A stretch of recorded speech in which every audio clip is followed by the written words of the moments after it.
Rios, you are not going back in. That fuel dump is a no-fire, no-entry zone. That's an order. Major Harlan's voice cracked through her headset, thin over the roar of the flames. Maya Rios stared at the warehouse, heat baking her face even from behind the blast wall. The roof of the storage building at Camp Jericho sagged, coughing black smoke into the night.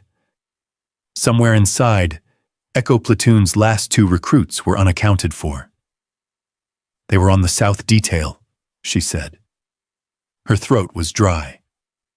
Tate and Cole, they're still in there. QRF is 2 mics out, Harlan shot back. We hold perimeter, we wait. ROE is clear. No lone heroics inside a compromised structure. You cross that tape, I have to write you up. They can't survive 2 minutes in that. Her gloved hand tightened on the yellow caution tape, plastic crinkling. Sir, they're kids with training rifles. Copy that, Commander. But you're not here as a SEAL tonight. You're here as an observer. You break cover. This whole evaluation burns with the building. Static hissed. A distant explosion thudded in the dark. Something small cooking off inside the warehouse. 10 seconds, Rios, Harlan said, voice low now. Obey the order or do what you already decided you're going to do, but know there's no way back from it. She closed her eyes once, then she stepped. 36 hours earlier, Camp Jericho, Echo Platoon Barracks, 2100Z, UT Seeps 3. Camp Jericho didn't look like much from the outside, just low concrete buildings and HESCO walls smudged into the desert. To Maya, it looked like every temporary base she'd ever ghosted through. Different sand, same nervous electricity. The name stenciled on her duffel read, King M. The name stitched inside her dog tags did not. She shifted the weight on her shoulder and stepped through the barracks doorway of Echo Platoon at 2100Z, the air inside hitting her like a wall. Sweat, detergent, boot polish, and the faint tang of dust that never really settled. Fluorescent lights buzzed overhead, too bright after the dim walkway. Conversations faltered. 20-odd recruits in various stages of exhaustion turned to stare.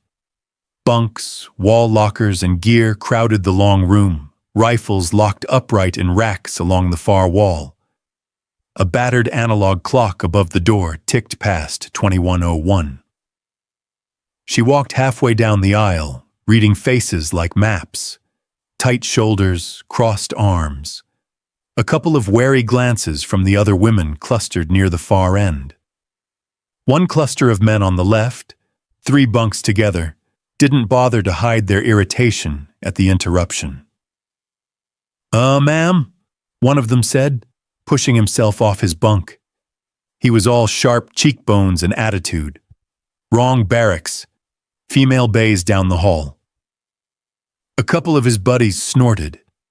Maya set the duffel down next to the empty bunk assigned to King on the roster. "This is Echo, Platoon's bay," she said. "I'm Echo Platoon." The kid blinked. "We ain't co-ed. We're—" "Orders changed," she cut in, keeping her tone mild. The third-person perspective rode her tension, but stayed inside her head. She'd seen this movie before. Same lines, different actors. "You can check with your drill sergeant in the morning, Private." He hesitated a heartbeat too long. "Tate, Corporal, acting squad leader." Of course he was. He looked her over, gaze snagging on her still long dark hair, braided and coiled tight at her neck. "You some kind of transfer, King?" "Something like that." She started making her bed, crisp sheets, hospital corners, everything just off enough to look like a new recruit trying hard. She could feel his eyes on her back, the weight of them like a hand between her shoulder blades. Behind Tate, a smaller woman, Jenna Cole, if Maya's memorized roster was right, watched quietly.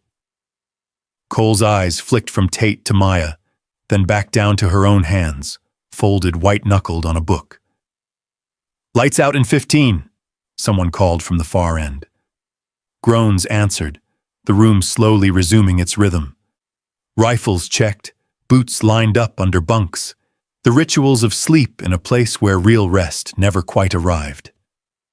Maya finished her bed and sat, unlacing boots with unhurried fingers. The ROE for this phase of the evaluation echoed in her head. No cadre-directed hazing, no peer-on-peer violence. All incidents must be reported.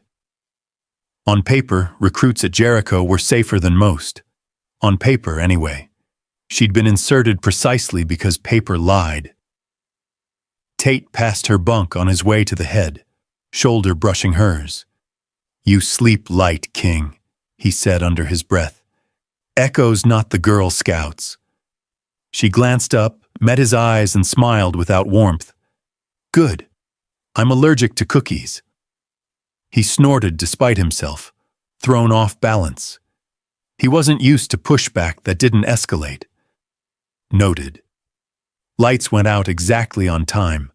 The barracks dissolved into stripes of shadow and dim red nightlights. Metal frames creaked as bodies settled. Someone's music leaked faintly from a too-thin wall, cut off by a shouted curse. Maya lay on her back, hands folded on her stomach, listening. Bootsteps, whispered laughter. The soft metallic tick of something being handled that wasn't a weapon. Clippers, if she had to guess. She'd heard that sound in too many makeshift barbershops, in too many safe houses where disguises were improvised with whatever tools they had. She could stop it. All she had to do was sit up and say one word in the right tone, and half of them would freeze on instinct. That command voice never really left. But that wasn't why she was here. The mattress dipped at her feet. Hands grabbed her ankles, pinning them. Another hand pressed down on her shoulder. Not hard, not hurting. Yet. Someone whispered, too loud, high on their own bravado. "Relax, King. Jericho welcome party." Cold plastic kissed the nape of her neck, followed by the angry buzz of clippers. Her heart didn't race. It did something quieter, more dangerous. It went very still. The smell of her own hair, sharp and clean, rose around her as it fell across the pillow and sheets. Laughter bubbled close to her ear, Tate's voice a blurred smear in the dark. Memory overlaid the moment. A safe house years ago. A mirror, her own hands on the scissors as she cut her hair to match a passport photo that wasn't hers. Then, it had been survival. Now it was cruelty dressed as humor. She could break the wrist holding the clippers in one smooth movement. She could roll, throw them off, flip Tate over the rail, and pin him to the floor before anyone knew what was happening. She saw the path unfold in her mind, clear and efficient. Instead, she lay still and let them take it. "Data," she reminded herself. "You're here for who they are when they think no one important is watching." The clippers moved faster, careless. A small nick stung near her ear. Someone hissed, "Dude, she's gonna rat us out." "Not if she wants friends," Tate muttered. The buzzing stopped at last. Hands lifted away. Footsteps retreated, leaving only the faint scratch of hair on sheets and the hum of the lights. Silence settled over the barracks again, thicker than before. Maya stared up into the dark, scalp tingling with every breath of the air conditioner. The humiliation was real. She didn't pretend otherwise. It burned all the way down. Good, she thought. It would keep her sharp.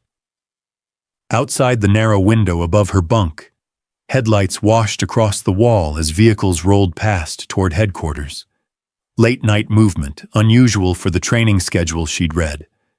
A shadow of a convoy, briefly etched on cinderblock. Inspection, she guessed, or something close to it.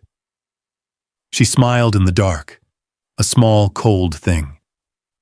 Echo Platoon had just written their opening move. Now it was her turn. Reveille came too soon. The barracks lights slammed on at 051 Z, white glare ripping through the thin veil of sleep. A storm of groans, curses under breath, and cot springs followed. Maya was already awake, staring at the underside of the bunk above her, scalp prickling with the artificial chill from the AC. Hair clung to the pillowcase and sheets, short, dark strands against white fabric. When she sat up, more slid off her shoulders. What little was left sticking up in uneven bristles. The room caught the sight in fragments. Double takes, quick looks away. One low whistle Tate smothered with a cough. "Move it, Echo!" A drill sergeant's voice thundered from the doorway. "PT in 10! PT uniforms on, boots laced, outside on the line. Let's go, let's go!" Maya dressed with practiced efficiency. Army PT shorts, gray shirt, socks, boots, no mirror, but she could imagine exactly what she looked like. A recruit whose head had been taken as a joke, now forced to wear the evidence in public. The humiliation was not hypothetical. It sat right there on her skin. Good, she thought. Let it show. See who does what. Outside, the pre-dawn air bit at exposed skin, cooler than the barracks, but carrying the same fine dust. The PT field stretched out under floodlights, the track a dark ring around a lighter center. The eastern horizon held a faint promise of orange. Echo Platoon formed up in ragged ranks, stamping feet, shaking off sleep. Maya took her place in the second row. The shaved head put her right in the front of everyone's attention, whether she wanted it or not. The drill sergeant stalked down the front. Sergeant Blaine, square jaw, voice like gravel in a blender. He stopped dead in front of her. "What happened to your head, Private King?" he asked, too loud for it to be private. A hush fell over Echo. Boots stopped shifting. Somewhere in the back, Tate shifted his weight. Maya felt his gaze on the side of her face, hot as a gun barrel. "Sir," she said, staring straight ahead over Blaine's shoulder. "PT prep, sir." "That's not what I asked." Blaine moved closer, studying the uneven patches. "That is not a regulation cut, Private. Did you do that yourself?" "Oui," she reminded herself. "All incidents of violence must be reported to cadre. All incidents, no exceptions." "No, sir," she said. Blaine waited. The silence stretched. The back of her neck burned under dozens of eyes. "Then who did?" he prompted. "I'm not playing guessing games. Jericho has a zero hazing policy. Something happened in my barracks I should know about?" Out of the corner of her eye, she saw Jenna Cole in the third row, small frame vibrating, hands curled into fists at her sides. Cole's mouth was half open, a word forming that never quite left. Her eyes flicked to Tate. Tate's stare was quiet and lethal, not a threat of physical harm, worse the promise of social exile, the unspoken sentence, "Say something and you're done here." Maya kept her breathing slow. This was the moment. She'd structured her cover so that the cost of telling the truth would fall on them, not her. All she had to do now was watch.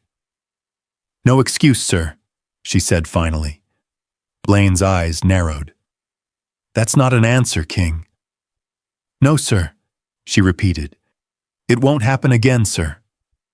Cole's shoulders sank a fraction. The word that had been rising died on her tongue. The second row recruit next to Maya shifted, giving a tiny shake of his head. The kind that said, "Don't." Blaine looked down the line, catching the guilt and fear like a scent. He wasn't stupid. He knew something was off, but he also knew his schedule. 2 8-mile run, circuit, formation. A surprise inspection later. Boxes to check. "Fine," he barked. You all want to act like nothing happened. That's how we'll play it. But hear me now. If I find out there was hazing in my platoon and nobody spoke up, it will not go well for any of you. Understood? A ragged chorus of "Yes, Sergeant," rolled across the field. Maya felt those words land like a familiar weight. She'd heard versions of them in other places, over other failures to speak. It never sounded any better. "Warm-up drill," Blaine shouted. "Side straddle hop, begin!" They moved through the routine, jumping jacks, lunges, high knees. The air filled with grunts and cadenced counts. Sweat slicked skin. Breath smoked in the growing light. Maya kept pace easily, body remembering far harder mornings than this. Her scalp tingled under the thin sheen of sweat, every breeze a reminder. Nobody said a word directly to her, but the glances multiplied. Some curious, some pitying, some calculating. On the third lap of the run, Cole pulled up alongside her, breath coming fast. "That wasn't right," Cole muttered, eyes fixed ahead. "Last night." Maya kept her own gaze on the track. "You should tell someone then." Cole swallowed. "It's just Tate, he isn't the chain of command," Maya said softly.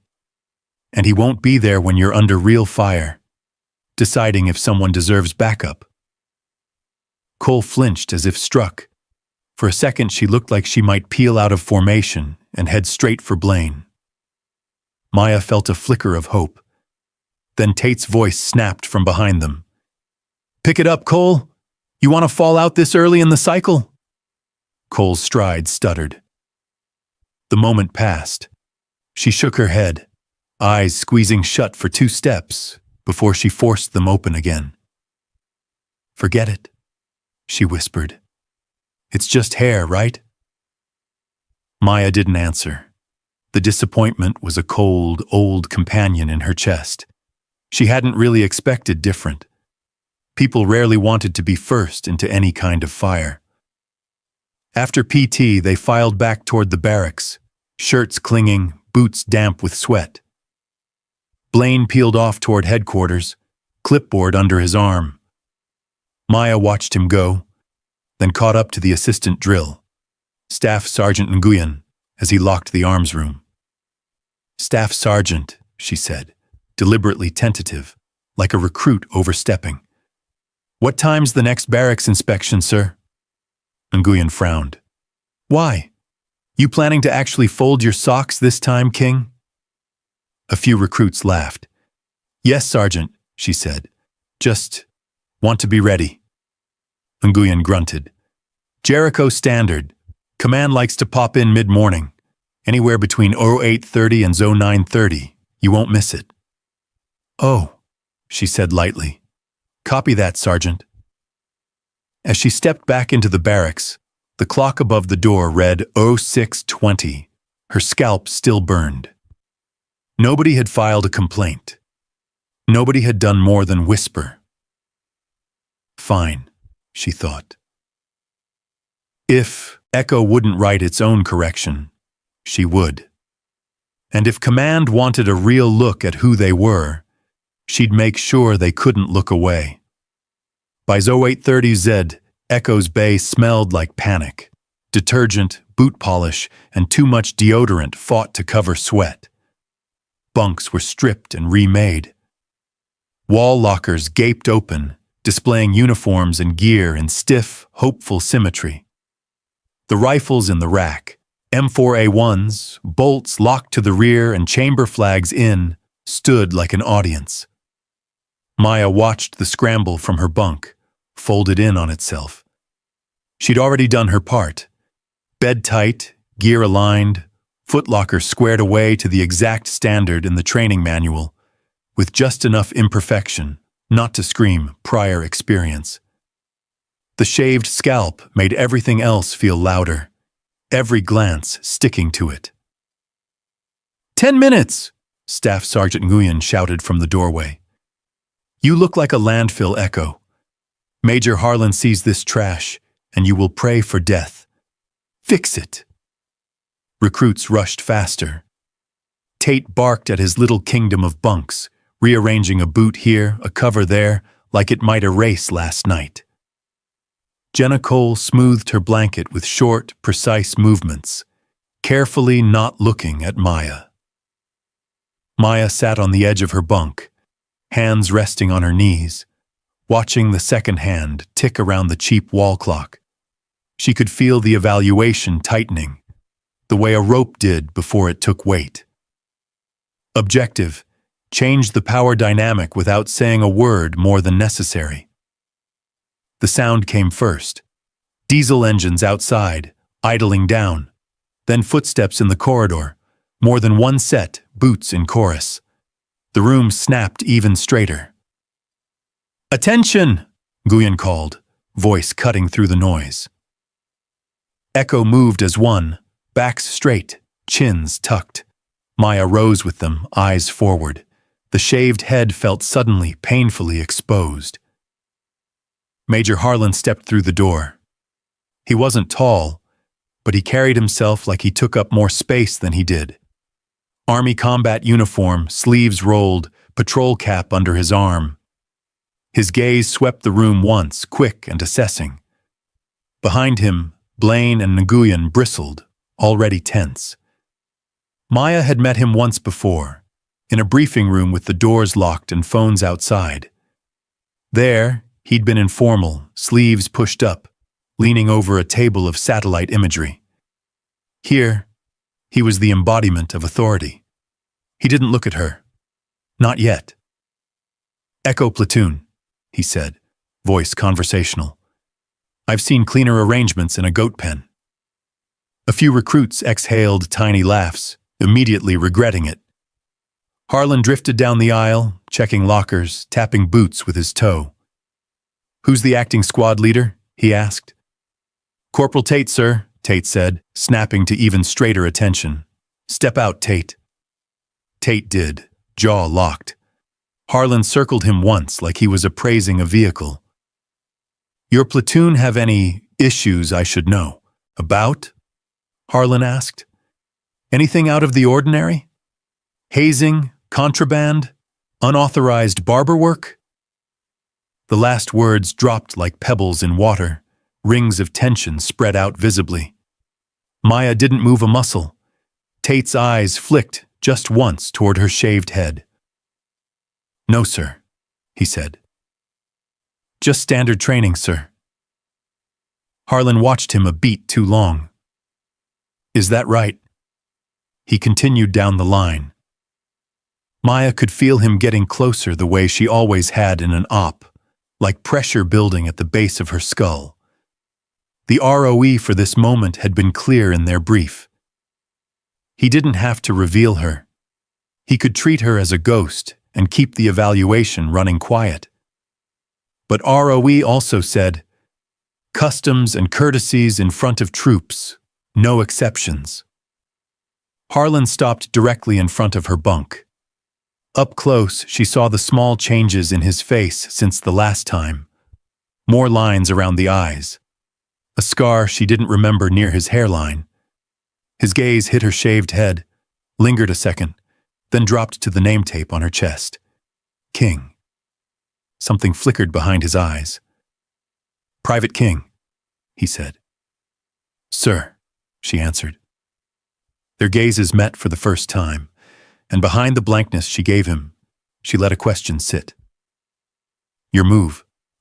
Are we still pretending?" Harlan inhaled slowly, then stepped back one pace. "Attention on deck," he said quietly. Nguyen flinched. It was the wrong phrase for an army major, the right one for something else entirely. The room obeyed anyway, spines somehow straighter. Confusion rippled, visible in the tension around eyes and mouths. Harlan brought his hand up in a sharp textbook salute. But not to the platoon. To her. For a heartbeat, Maya didn't move. The moment yawned open between them, full of all the ways this could go wrong. Then muscle memory took over. She snapped to it, returning the salute with a crispness that did not belong to any new recruit on her first rotation. "Lieutenant CMDR Rios," Harlan said, voice carrying just enough to bounce off Cinderblock. "Welcome back to Jericho." The name dropped into the room like a live round. The silence that followed was absolute. Even the fluorescent hum seemed to cut out. Maya could feel Echo's collective stare on the side of her face now, heavier than any weight she'd carried. Tate's mouth actually fell open. She lowered her hand, slowly, deliberately, letting the rank settle over her like an old uniform.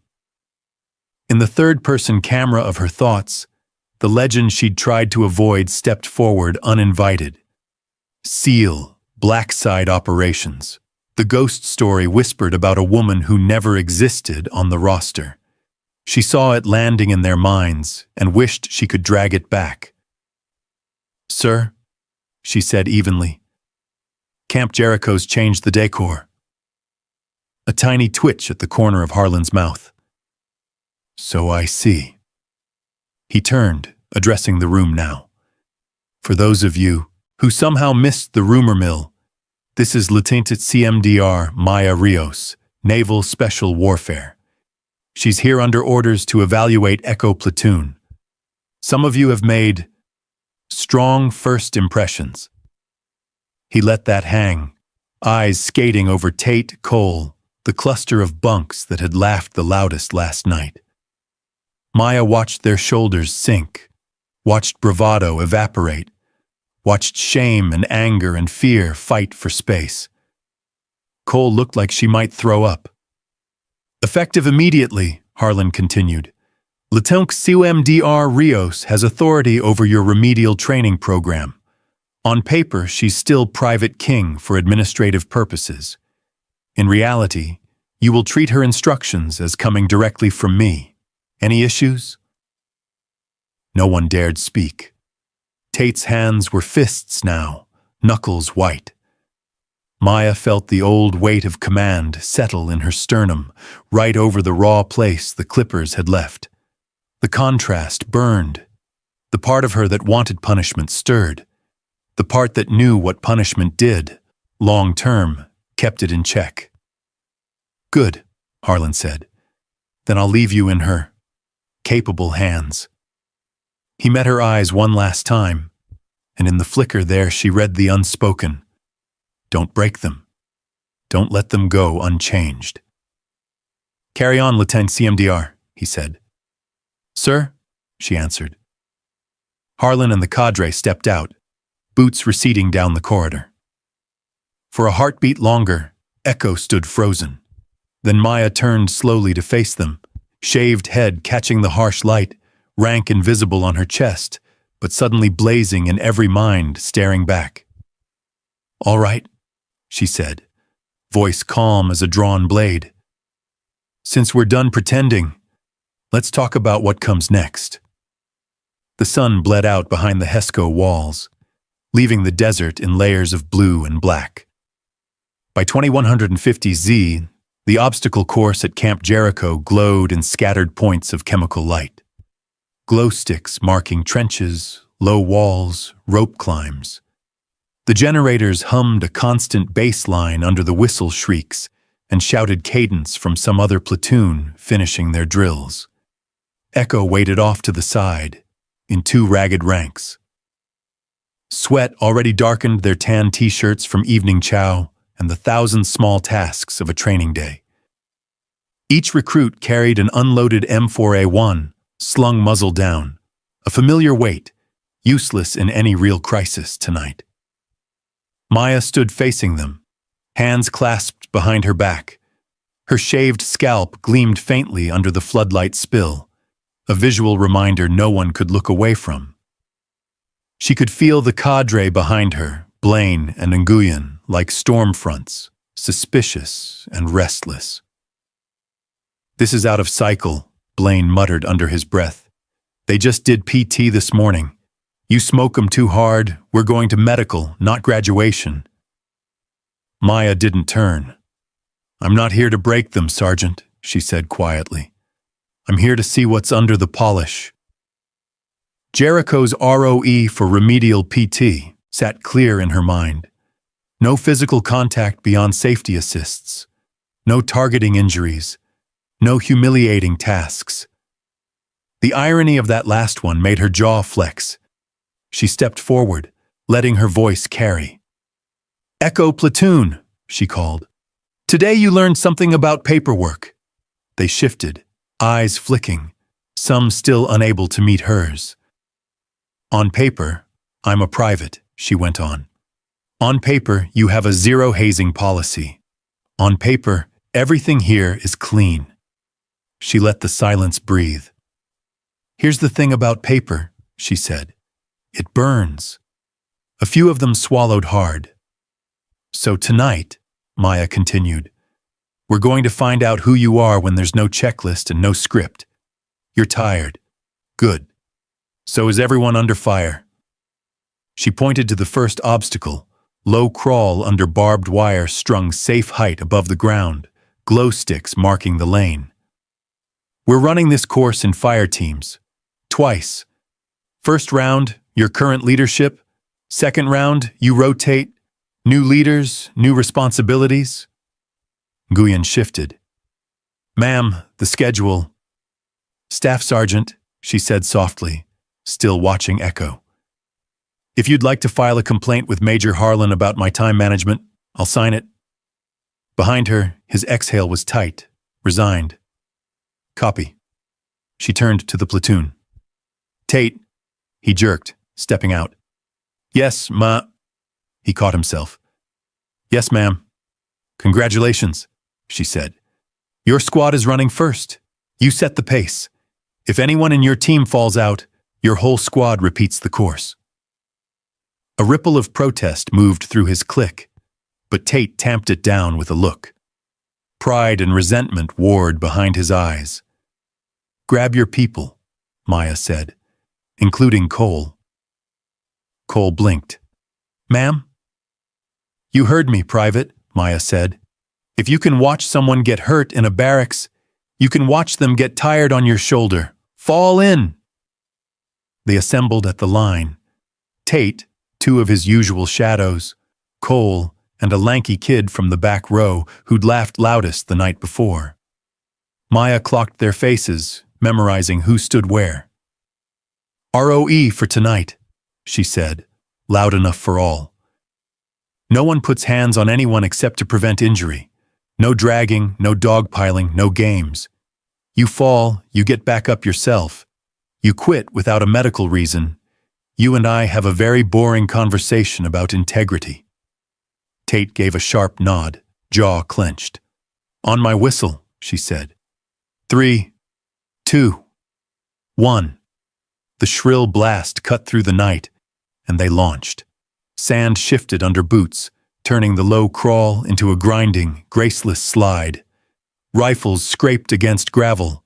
Glow sticks smeared neon on sweat-slick faces.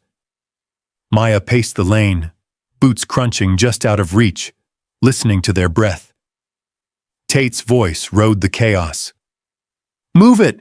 Cole, keep your muzzle down! Harris! Don't stop! Don't—" The lanky recruit, Harris, bogged down halfway through, shoulders heaving. The instinctive thing to do would have been for Tate's crew to surge ahead, save themselves. They glanced back, then forward, indecision written in every jerk. "Leadership check," Maya called mildly. "What's your move, Corporal?" Tate hesitated one heartbeat. Then he swore, dug his elbows in, and crawled back, planting himself at Harris's side. "On me," he barked. "We don't leave anyone. Cole, you're on his flank. Talk him through." Cole coughed on dust, but obeyed. "You got this, Harris," she wheezed. "One push, one breath, come on." Maya filed the moment away, noted. By the time they reached the rope wall, their breathing sounded like they'd been running for hours. The second half of the course waited in dim suggestion. The balance beams, the cargo net, the last sprint home. "Buddy carries," Maya said when they stumbled to the base of the wall. Pair up. Bigger one carries first. Groans. Tate automatically moved toward his strongest friend. Maya lifted a hand. No, she said. Tate carries Cole. Harris carries you. Confusion flashed, then outright disbelief. Harris stared at her like she'd asked him to pick up a truck. Ma'am, with respect, Tate started. With respect, she cut in. You'll be heavier for him in training than dead weight is in reality. Again, leadership rotations. Cole, you're squad lead from here to the end. You call the pace. Cole looked like someone had swapped her rifle for a live grenade, but she squared her shoulders. Fine, she said hoarsely. Harris, get Tate up. Tate, don't you dare make him drop you. The carries broke them open. Sand ground into knees and palms. Harris shook under Tate's weight, legs trembling. Twice he almost went down. Twice Tate, teeth gritted, shifted just enough to make himself easier to hold without saying a word. Maya ran alongside, calling out corrections, watching where resentment gave way, however briefly, to effort. By the time they staggered over the final line, Tate's knees buckled. He hit the ground hard, catching himself on both hands. Harris folded next to him, chest heaving so fast it scared her for a second. On your feet, Corporal, she said. He tried, failed, tried again. For a heartbeat, she thought he would stay down, let pride drag him into quitting. Then he rolled, planted one boot, and forced himself upright. His face was gray, breath ragged, but he stood. I'm fine, he rasped. Ma'am. Liar, she thought, but not the worst kind. She held his gaze, saw fury there and humiliation, and something else trying to form around them. All right, Echo, she called, breaking eye contact. Next squad, new leaders, you have 30 seconds. As they shuffled into new formations, Tate bent, double, hands on knees, fighting for air. Cole straightened beside him, eyes flicking to Maya with something like dawning understanding. Nguyen stepped to her shoulder. You got what you wanted? He asked quietly.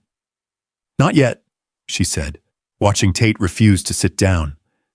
But I think I know who can handle the next round. And in her head, the tests she'd planned for them shifted, growing sharper.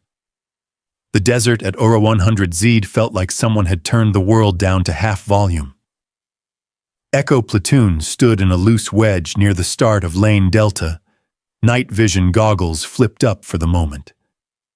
Miles' harnesses blinked tiny green status lights on their chests, and blank adapters bulged ugly at the ends of their M4A1 barrels. Far off, another unit's blanks cracked in ragged volleys, echoing off low ridgelines. Maya checked her watch, then the laminated map strapped to her forearm with rubber bands. The route of Night Scythe curved through washouts and low scrub, a textbook chance for recruits to learn how fast everything went wrong in the dark. Listen up, she said quietly. Voices carried farther at night. Echo's movement will be in squad file until the first phase line, then wedge. Tate, you've got point as squad leader for the first leg. Cole, you're tracking pace and distance. Harris, you're on rear security. Maybe use these things called eyes this time. A few muted chuckles. Tate's jaw flexed, but he nodded. The earlier punishment still clung to him, but he hadn't folded. That mattered. She clicked her NVGs down. The world snapped into grainy shades of green. Glow sticks marked the start of the lane, dull flares of light against darker ground. ROE for tonight is simple, Maya said. No live rounds anywhere on this range. All hits are by miles. You take enough rounds, your harness screams at you, and you go to ground. Nobody gets creative. Nobody accidentally brings anything extra. Clear? Yes, ma'am, came the whispered chorus. She keyed her radio. Range control, Night Scythe element ready at lane Delta start point. Request green. Static, then a bored voice. Night Scythe, range control, you are green. Follow scripted injects as briefed. No deviations. Copy over. Night Scythe copies no deviations, she said. The words tasted like sand. Moving. Tate signaled with 2 fingers and started forward. The platoon flowed after him, NVGs dropping into place one by one. Boots whispered over sand and packed dirt. Their miles gear chirped softly, adjusting to movement. At first, it went almost well. Tate kept his pace reasonable. Cole muttered distance counts under her breath, hand lightly tapping her magazine every 100 meters. The radio net crackled as the designated team leader practiced contact reports on imaginary targets. Contact. Front. He whispered at one point, just for rehearsal. 2 enemy, 50 meters, moving left to right. Say again, Maya told him, forcing him to tighten the report. Clarity is life. They reached the first phase line, a shallow depression marked on the map as a dry creek bed. Glow sticks in the sparse brush confirmed it. Tate signaled wedge, and the formation spread. Clumsy but functional. That's when she saw the first wrong light. Through NVGs, IR strobes showed as pulsing beacons where the naked eye saw nothing. Jericho used them to mark OPFOR positions and safety boundaries, each location plotted neatly on her map.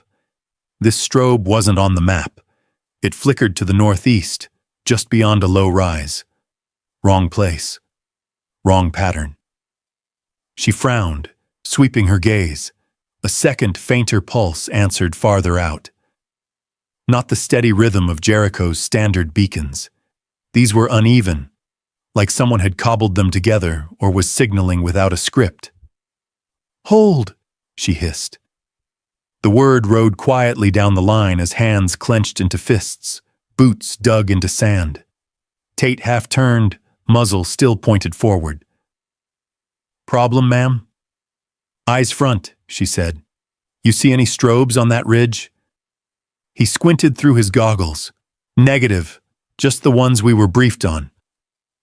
Of course he didn't see it. Range had issued IR strobes to cadre, not recruits. She lifted her radio. Range control, Night Scythe. Interrogative. Confirm no friendly elements operating north of Lane Delta beyond Grid 7. I've got IR signatures off script. Over. A pause. Longer than it should have been. Then, Night Scythe, range control. Negative on additional elements. All OPFOR are as briefed. You are seeing reflections or misreadings. Stay in scenario. Over. Reflections, she thought. Sure. Her instincts tightened. That cold coil in her gut she'd learned to trust in places where bad intel killed people. But this was supposed to be sealed. Jericho's training area was fenced, patrolled, safe, on paper. Copy range control, she said, staying in scenario. She lowered the radio slowly. Tate watched her, suspicion knitting his brows. You good, ma'am? He asked softly. Keep moving, Corporal, she said. You're burning moonlight. They pushed on. The terrain grew more broken, shadows jagged. Radio discipline frayed at the edges as recruits whispered unnecessary commentary, nerves leaking out. Twice she had to snap at them to keep net traffic clear. The strobes drifted closer as they advanced, keeping their distance like curious animals.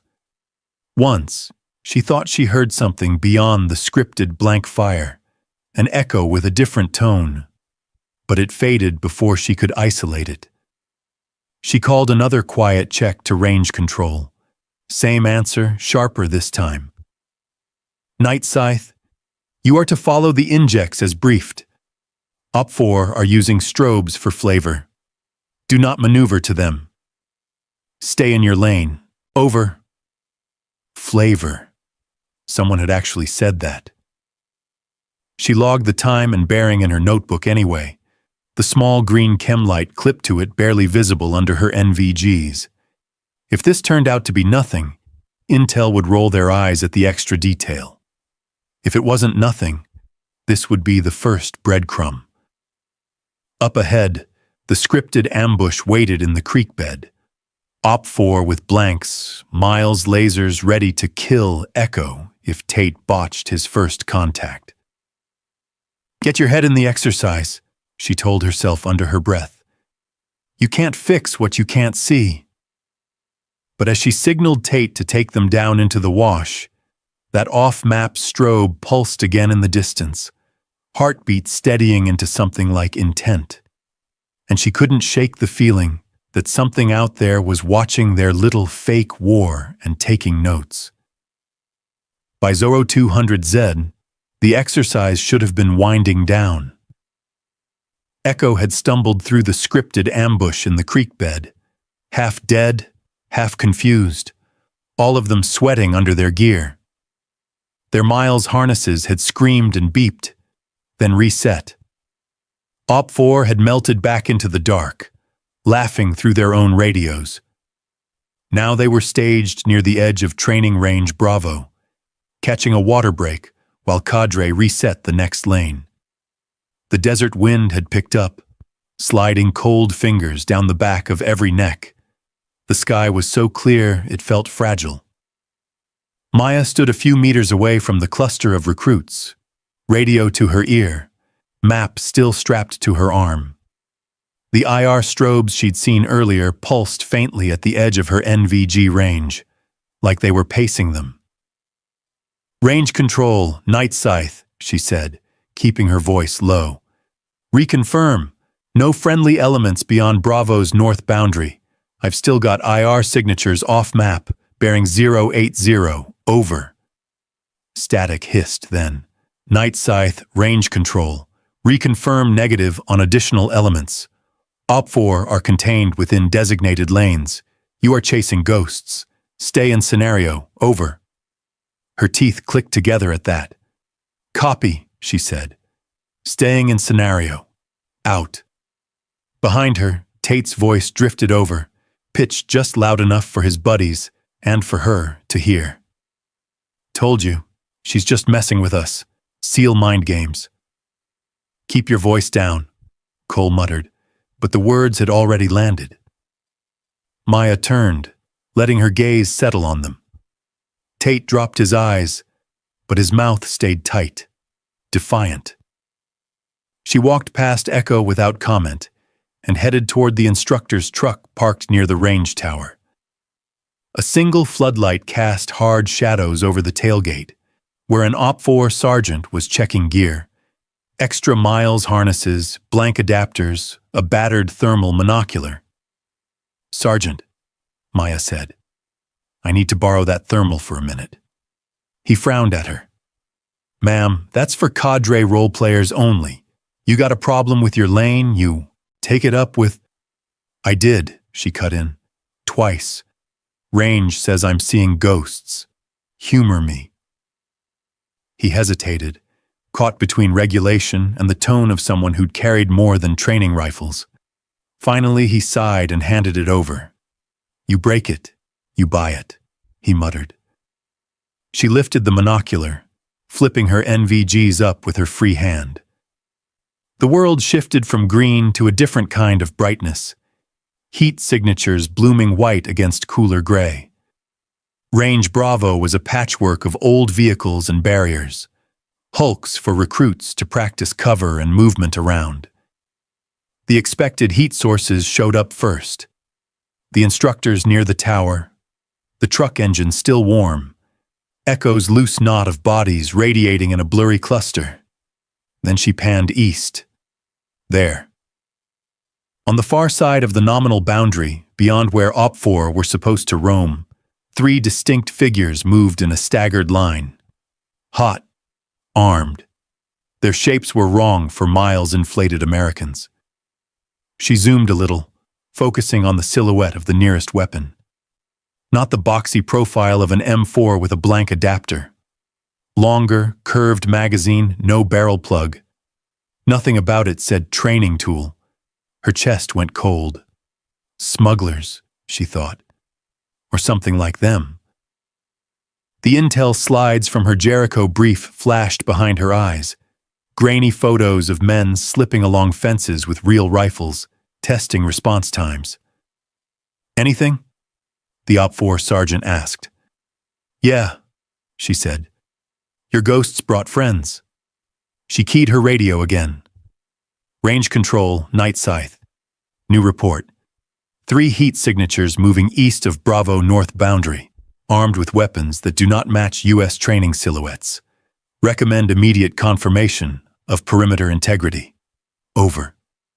There was a longer pause this time. She imagined bleary-eyed staff in the operations center, squinting at screens, debating whether to believe her. Night scythe, range control. The voice came back, tighter. Perimeter sensors show no breach. All known local contacts accounted for. You will not maneuver toward those signatures. Repeat, stay in scenario. Unknowns must be reported, which you have done. That is the end of your involvement. Over. RO, she thought. Report unknowns before engagement, even with blanks, she had reported, and they had decided not to engage. That didn't make the problem go away. Copy ROE, she said. Night scythe out. She handed the thermal scope back. The sergeant waited, checking her face. You gonna tell your kids to keep playing pretend? He asked quietly. I'm going to tell them not to die in a straight line, she said. She walked back to Echo.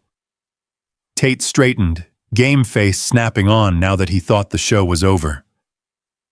All right, listen up, Maya said. Range says we're clear. We're not taking contact from anything but Miles tonight.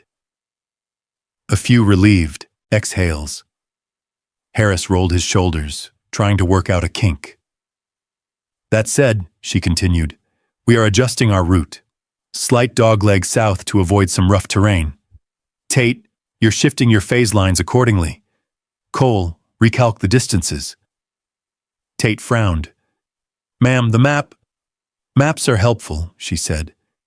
They are not holy texts.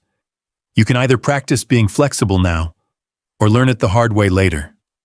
Move south 50 meters before you push through the next lane. That's an order. He hesitated a second too long, then nodded. Yes, ma'am. As they moved out, a new voice snapped on her radio, sharper, higher in the chain. Night scythe, this is range control actual. You are off your assigned lane grid. Return to scripted route immediately. You are jeopardizing the exercise. Acknowledge. Maya watched Echo alter course, just enough to put a small rise between them and the east. Range control actual, night scythe, she said. Acknowledged. We're correcting course after bypassing an obstacle. We'll hit your checkpoint from the south instead of the west. No disruption to your injects. Over. A frustrated breath crackled over the net. See that you do, and stay out of areas not assigned. Last warning. Copy last warning, she said, and clicked off. Wind tugged at her shirt. Somewhere distant, a dog barked, the sound thin and lonely. The air still carried the faint, bitter tang of burnt powder from blanks. She looked east one more time. The off-script heat signatures were gone from sight now, hidden by terrain and distance, but she knew they hadn't vanished. Ghosts, she thought. Don't carry rifles like that. Echo trudged on ahead, oblivious, weapons cold and empty, playing war on a range that suddenly felt less imaginary than anyone wanted to admit.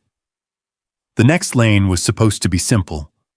A series of abandoned storage buildings lined one side of the training area, their cinderblock walls tagged with fake spray paint and unit in-jokes.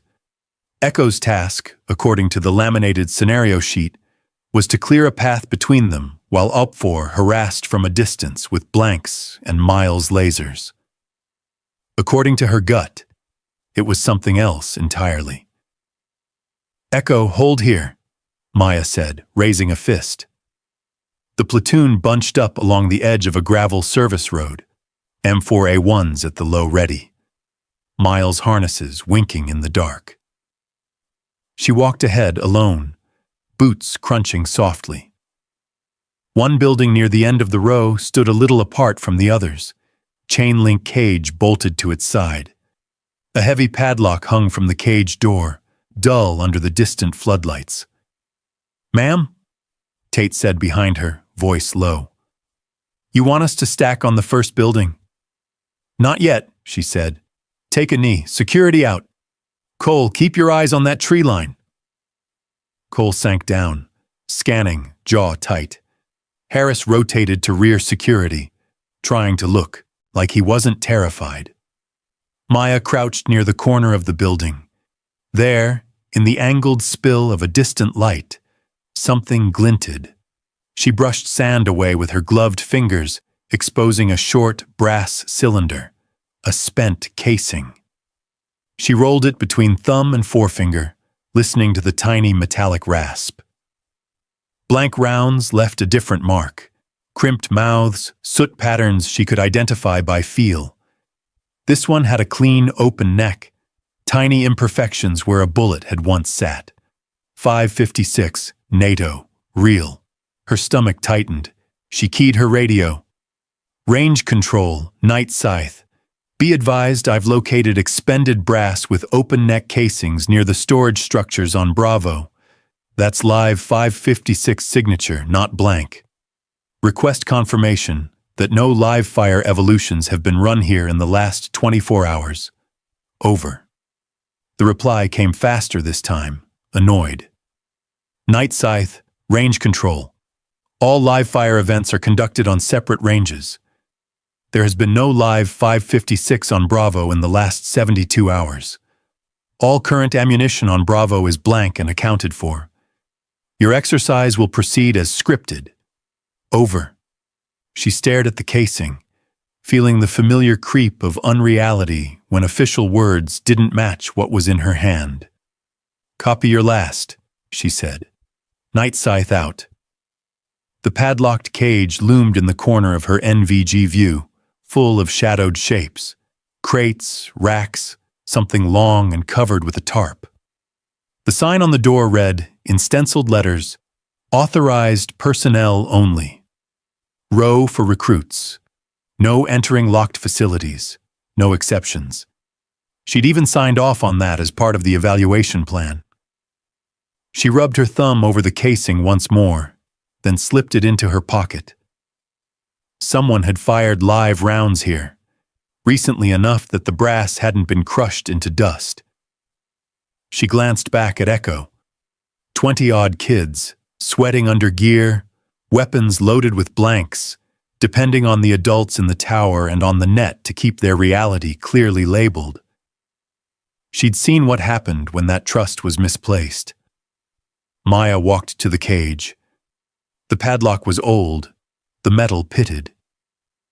Her fingers found the small pick set taped inside her right sleeve, the one Harlan's paperwork didn't know about. It took less than 30 seconds. The lock clicked open with a soft, traitorous sound. "Ma'am?" Tate called again, more anxious now. "We're not supposed to go in there, right?" "You're not," she said, pulling the cage door open just far enough to slip through. "Stay put." Inside, the air smelled of rust, dust, and old oil. Crates were stacked waist-high, some with the neat printed labels of blank training ammo, others with codes she didn't recognize at a glance. She flipped the lid off the nearest marked blanks. Cardboard sleeves inside, just as advertised. She slit one open with a thumbnail, spilling a handful into her palm. Crimped ends, red sealant. Good. She moved to tune the next crate. This one with a different lot number, but the same external label. Popped it. opened a sleeve. Crimped, crimped, crimped, and then one that wasn't. A full metal-jacketed 5.56 round nestled among the blanks. Wrong in the same way a real bone looked wrong on a movie set. She dumped more into her hand. 2 more live rounds mixed in at random, not an accident. The back of her neck prickled.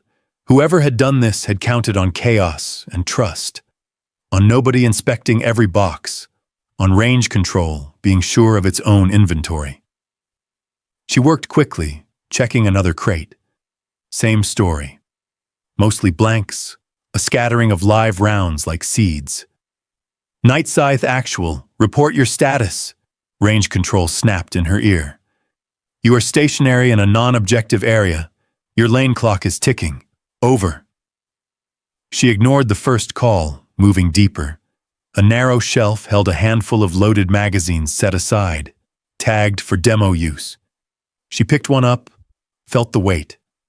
Too heavy for all blanks. She dropped the mag, stripped out a few rounds. Live. Blanks. Live. Someone really wanted a mix. She thought of the off-map signatures, the live report she'd almost heard, the base's tidy lie about ammo control. A pattern drew itself whether she wanted to see it or not. The radio squawked again, sharper. Night Scythe, this is Range Control Actual, acknowledge. You will return to your lane and cease unauthorized entry into storage areas. You are violating ROE and facility regulations. This is your final warning. Over. She glanced at the cage door. Through its gaps, she could see Echo. Shapes under NVGs, still kneeling, still waiting, still assuming someone above them had the big picture. For a long second, she considered backing out, locking the door, and pretending she'd never seen any of this. That would keep the evaluation clean. Keep the paperwork simple. Keep her file free of one more insubordination note. Then she remembered a different range, years back, where no one had wanted to hear her when something didn't look right. She remembered the body bags that had followed. Not this time, she murmured. She picked up one magazine with the highest ratio of live rounds, stripped out the obvious blanks in a quick, practiced motion, letting them clatter softly into the crate. Left a stack of live 5.56 seated properly, tension even. Slid the mag into a separate pouch on her vest, deep and out of easy reach. It felt like putting a loaded sidearm on a table in the middle of a children's game. Night Scythe, Range Control Actual, last call. Acknowledge or we end your exercise and pull your platoon. Over, she keyed the radio. Range Control Actual, Night Scythe, she said calmly. Acknowledged. We encountered a locked structure. I verified it was secure and unentered by recruits. Returning to lane now. No disruption to your scenario. Over. A beat. Then grudgingly. Copy. Stay on task. Out. Maya stepped back out of the cage, swinging the door shut behind her. She snapped the padlock closed, leaving no sign it had ever been compromised. Tate stared at her, helmet strap hanging loose. Everything all right, ma'am? She adjusted her rifle, feeling the extra weight of the new magazine like a secret. Everything is exactly as dangerous as it was 5 minutes ago, she said. On me, Echo. We've got a lane to finish. As they moved off, the live rounds rode against her hip. Silent, dense. The physical embodiment of a decision she couldn't explain to anyone on that range. She just armed herself in a place where, officially, nothing could ever be real. The desert swallowed sound in a way that made every noise feel like it didn't belong.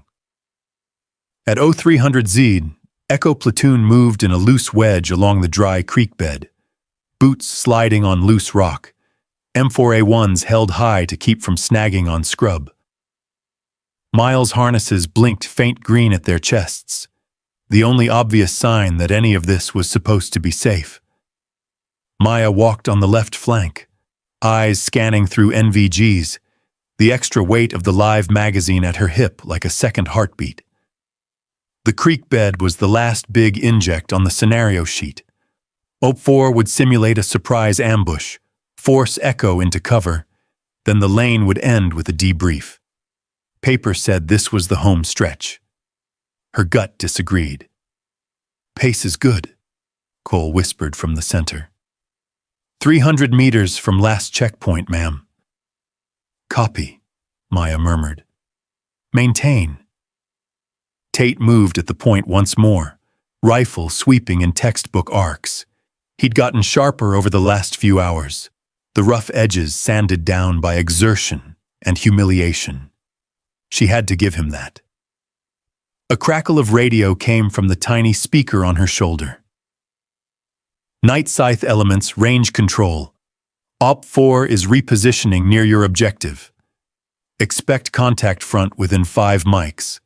Stay in lane, follow injects." "Over."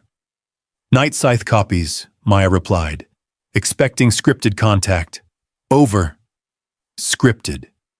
She held onto the word like a boundary line and knew, in the same breath, that it was already smudged.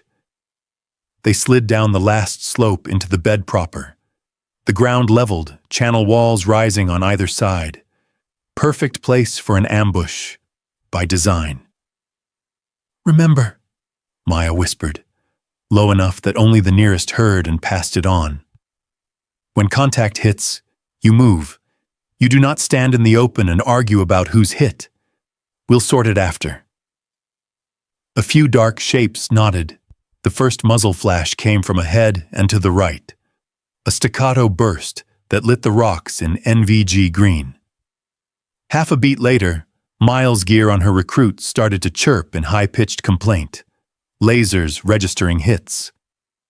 "Contact front," Tate yelled, dropping to a knee and firing blanks back, muzzle climbing with every burst. 50 meters, right side, 2, no, 3 shooters, Echo erupted. Muzzles strobed, shouts overlapped. It had the chaotic rhythm of every training engagement she'd ever watched. Too much noise, too little control. "Get down! Get down!" she snapped. "Find cover, not each other." They scattered, some to their knees, some behind rocks that wouldn't stop anything real. Dust rose in thin clouds under NVG glow. Then she heard it. Not the flat pop of blanks, but a sharper, deeper crack. One then another. Audio signatures her brain filed separately, even when her conscious mind tried to ignore them. A rock 6 inches from her face exploded into chips. Stone dust peppered her cheek. She froze for a fraction of a second. The world telescoped. That was live, her training said. That was live. "Cease fire!" she barked, voice cutting through the chaos.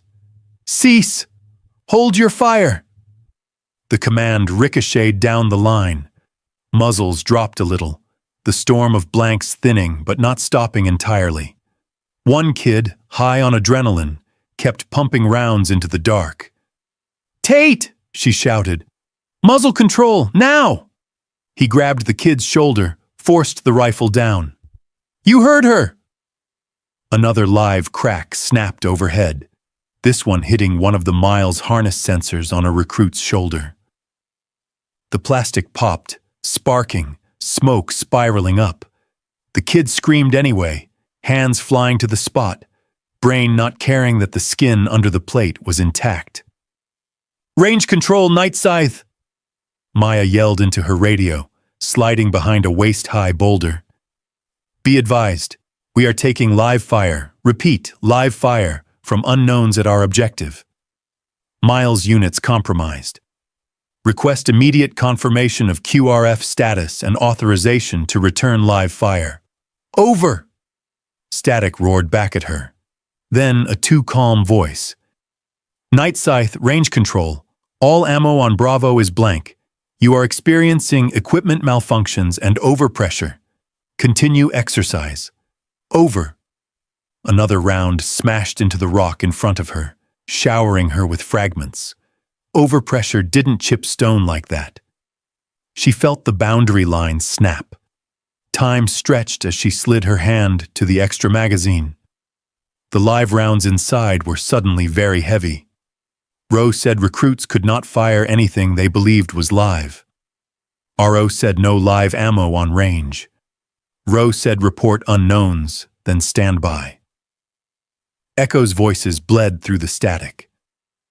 I'm hit. It's blanks, calm down. Where is it coming from? I can't see.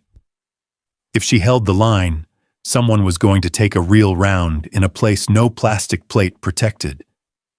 She yanked the blank mag from her rifle, let it drop to the dirt, and slammed the live one home. The motion was smooth and obscene in this context. Ma'am? Cole hissed from the next rock over, eyes huge behind NVGs. What are you? Stay down, Maya said. That's an order. She leaned out just enough to scan. Through gaps in the scrub, she caught the silhouette of a shooter against the far bank. Short rifle, curved mag, flash timing wrong for blanks. Another shifted behind him, muzzle sparking. She exhaled once, let her sights settle center mass, and squeezed. The recoil was different even with the blank adapter off. The rifle kicked with purpose rather than noise. The report slammed her ears inside her helmet, sharper than anything that had come before. The target jerked, folded, dropped out of view. For a heartbeat, everything stopped. Echo stared, heads lifting like prairie dogs.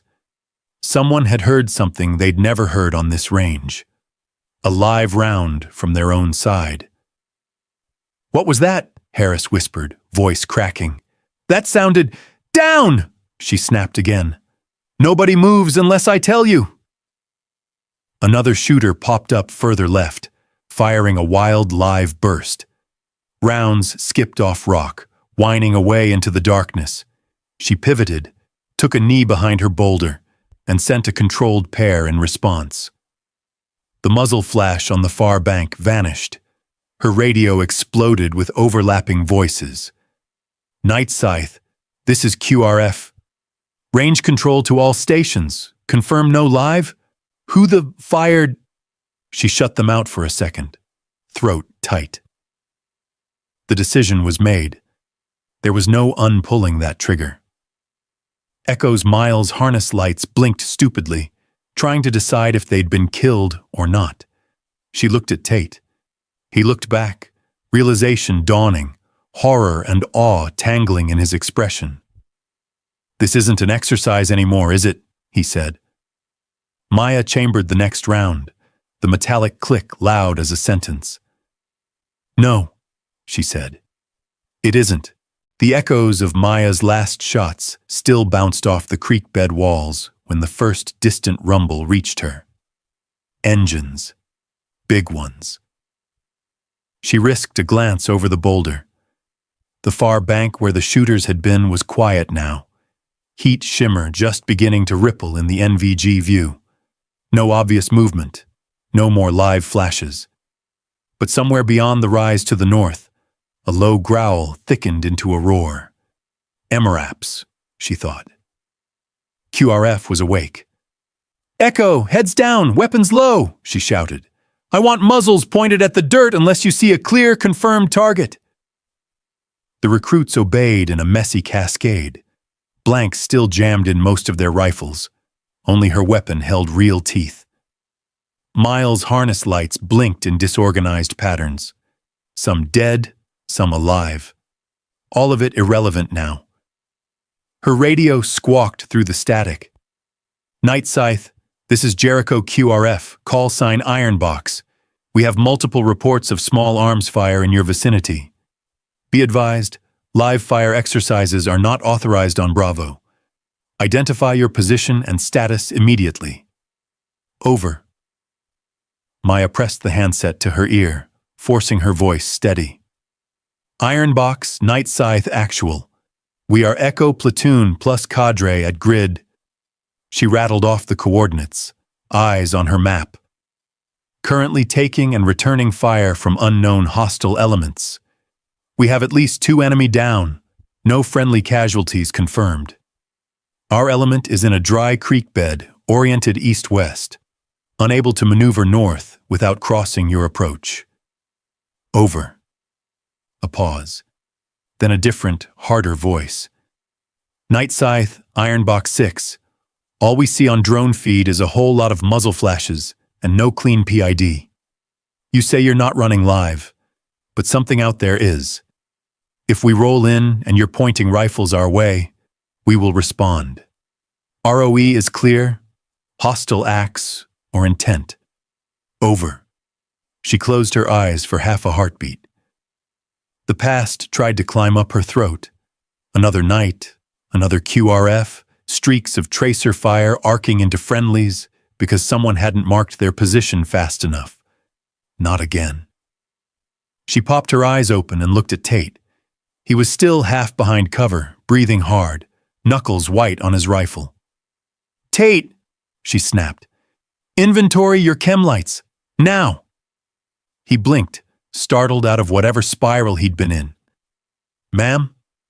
"Check your gear," she said, already reaching for her own vest. "You should have 3, green, blue, and IR. He fumbled in his pouches, pulling out plastic sticks that glowed faintly under NVGs. "Yes, ma'am. 1 of each." "Every fire team lead, sound off," she called. "Show me your chem lights." Around the creek bed, leaders held up their small inventory, the colors ghostly in the night vision green. She did a quick count. Enough. She keyed the radio. "Ironbox 6, Night Scythe. Be advised, Echo will mark our position with a non-standard pattern. Friendlies will display 1 blue chem light high and 1 IR chem light ground level per team. Repeat, blue high, IR low. If you see that combo, that's us.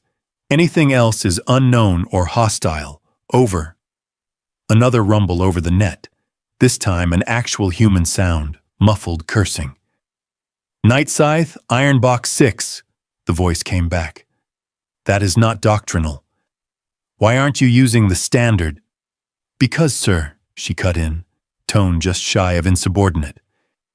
"Your standard was designed for clean ranges, not a mixed ammo surprise party. You want PID, I'm giving you something you can see in one sweep. Recommend you deconflict your optics to look for that signature." Over. Silence. Engines grew louder. She imagined the MRAPs cresting a rise, gunners behind shields, fingers flirting with triggers. Internally, the old failure replayed in a flash. Friendlies with the wrong IR tape, a bird overhead misreading them, rounds stitching the ground too close. She still woke some nights with the echo of someone else's last confused shout in her ears. She wasn't going to add echo to that list. "Tate," she said, voice hard.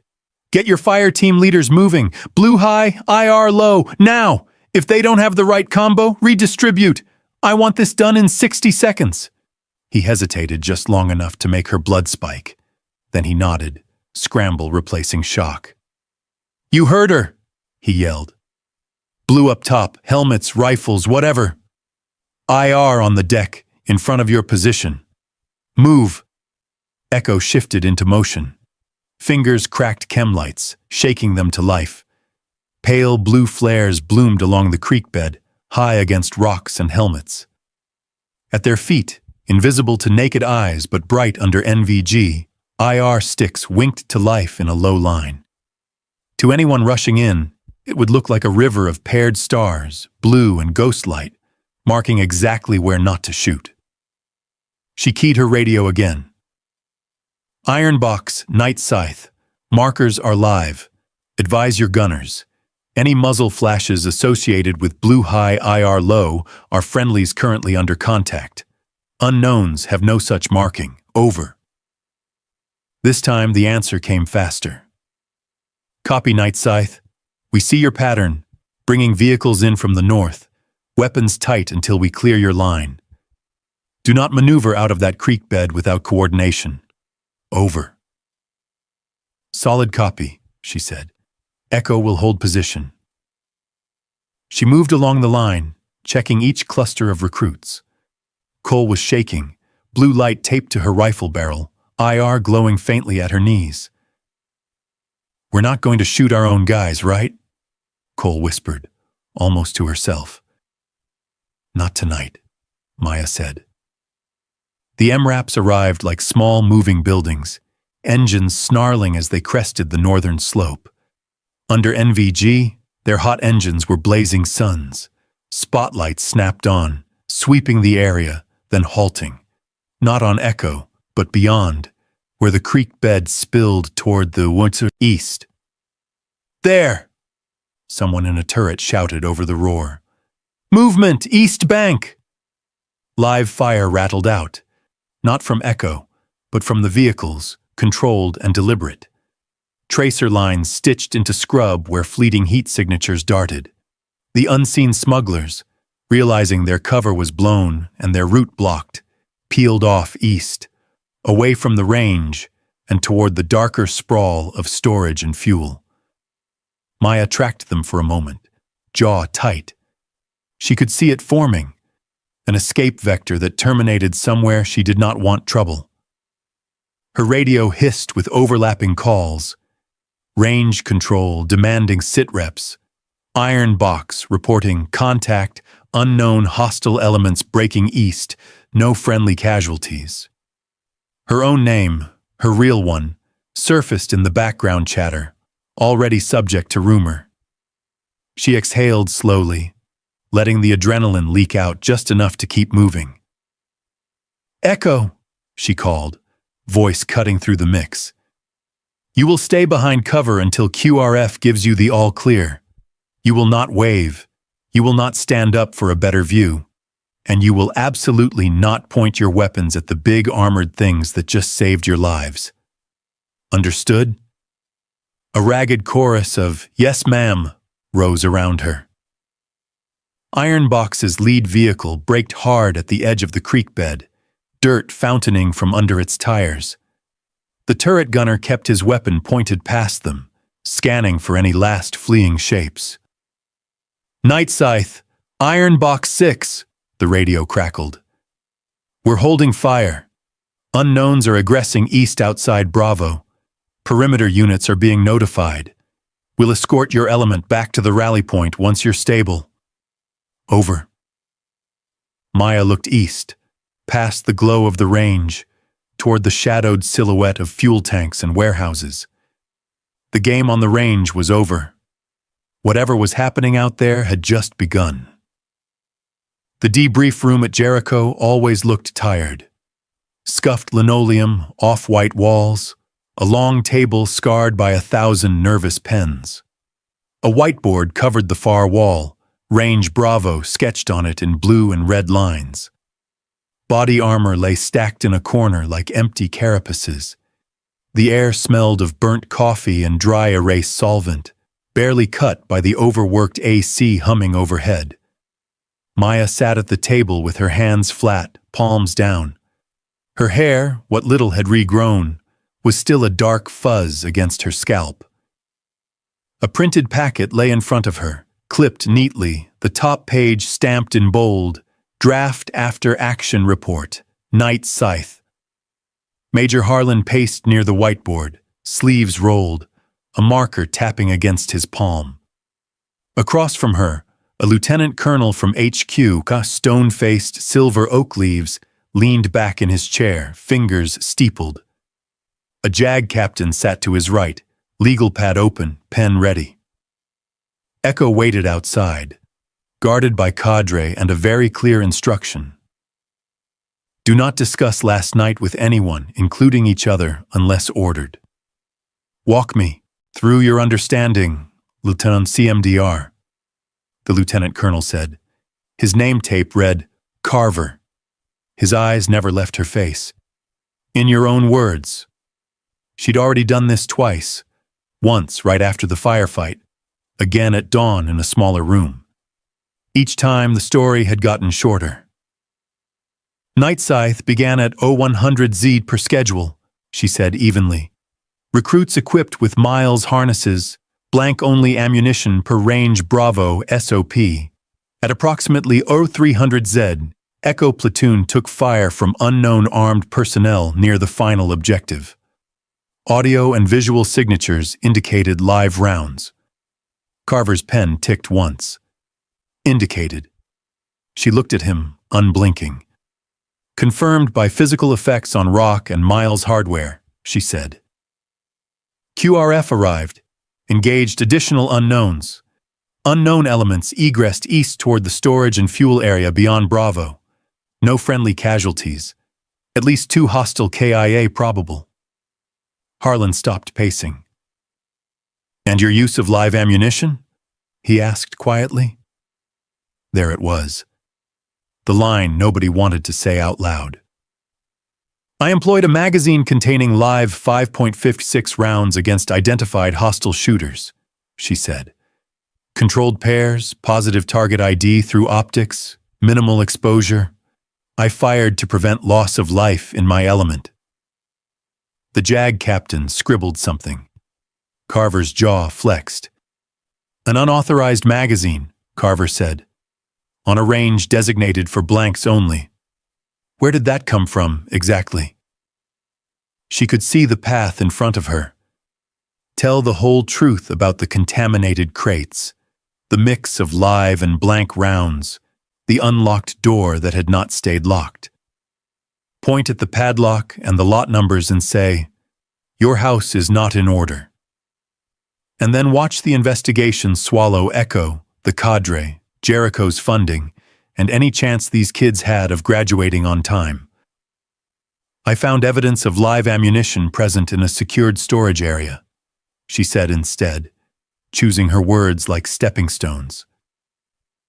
"In my judgment, leaving that ammunition unaccounted for posed a greater risk to this command than employing it under my direct control in response to active hostile fire." Carver stared at her for a long moment, then flipped through the draft AAR. "Our current working narrative," he said slowly, "is that Night Scythe experienced a combined Miles malfunction and an unauthorized intrusion by unknown local actors testing perimeter response. All live rounds expended are attributed to QRF response to that intrusion." He slid the packet toward her with one finger. "In that version," he said, "you did not access a locked arms cage without authorization, and you did not fire live ammunition. Echo Platoon did not engage hostiles directly. They were under blank-only conditions at all times." Maya glanced at Harlan. His face was tight, a muscle ticking in his cheek. He wasn't the author of this. He was the delivery system. "Sir," she said, "that's not accurate." "It's close enough for the people who will read it," Carver said. "Intel will get a separate annex. They'll chase your evidence as necessary. But the more we put on paper about contaminated ammo and live contact on a supposedly safe range, the more this becomes a political problem instead of a local one." The JAG captain spoke up for the first time. "For the record, Lieutenant CMD Arios, if you insist on documenting unauthorized entry into a secure facility and unauthorized use of live ammunition, you are potentially exposing yourself to charges under UCMJ. Articles 92, 108, possibly 133. He looked up. "You understand that, ma'am?" She did. She'd read the code. She'd watched careers evaporate under much less. If she fought this, maybe the system would correct itself. Maybe the right people would be held accountable. Or maybe it would just grind down Echo and anyone associated with them, and the smugglers would adapt and come back smarter. On the table lay the draft, with its careful lies. Equipment malfunction, unknown actors, QRF engagement. Her unauthorized magazine existed nowhere except in her own memory, and a few stray brass in a creek bed. Intel Annex, she said slowly. Who writes it? Carver shrugged. Staff, G2, they'll get your raw notes under separate cover, classified. You want to put your spooky details in there, be my guest. Harlan met her gaze. There was something like apology in his eyes, and something like a plea. Don't burn this place down to prove you're right. She thought of Echo, Cole's shaking hands with the chem lights, Harris under Tate's weight, Tate himself refusing to stay down, even when his pride had been flayed. Kids who'd never asked to be the subject of an experiment that turned real. Slide me the annex template, she said. Carver hesitated, then nodded to the JAG. A thin addendum slid across the table. Intel Observations, Annex B, Draft. She picked up a pen. Grid references. She wrote them cleanly, precise down to the 8-digit coordinate. Lot numbers from the ammo crates she'd opened. Descriptions that didn't say smugglers, but did say unidentified armed personnel with non-US pattern weapons utilizing range conditions for cover. No drama. No adjectives. Just enough detail that any intel officer worth their clearance would feel their teeth itch. When she finished, she set the pen down. The main AAR still waited, its signature block empty. You're sure Echo is protected in this version, she said quietly. They were victims of circumstance, Carver said. Nothing more. Their names barely appear. Victims of circumstance. It was polite, bureaucratic phrasing for people who'd stood in a real line of fire and would never see it written that way. She signed. The scratch of the pen on paper sounded louder than the AC. Complicity settled in her gut, familiar and unwelcome. She'd done this before, smoothed the edges of a story so it wouldn't catch on sharp places, knowing exactly what, who, got lost in the rounding. Anything else? Carver asked, collecting the packet. Yes, she said. Both men looked at her. I want one more evaluation event with Echo before they're released back to the standard pipeline, she said. Short duration, controlled, something that looks like training, on paper. Harlan's brows rose a millimeter. You don't think they've had enough, Commander? I think they're halfway through something, she said. I'd rather they finish it here than downrange. I'll keep it within ROE. You have my word. Carver studied her, suspicion obvious now. What exactly are you planning to evaluate? Maya held his gaze, expression even. Who they are when they think no one's watching anymore, she said. He didn't like that answer. She saw it. But after a moment, he nodded once. Draft a proposal, he said. Keep it clean. We'll see. As the meeting broke and the papers were gathered, Maya rose. Outside the door, she could hear Echo murmuring, boots shifting on tile, waiting for someone to tell them what version of the story they were allowed to remember. She straightened her shoulders.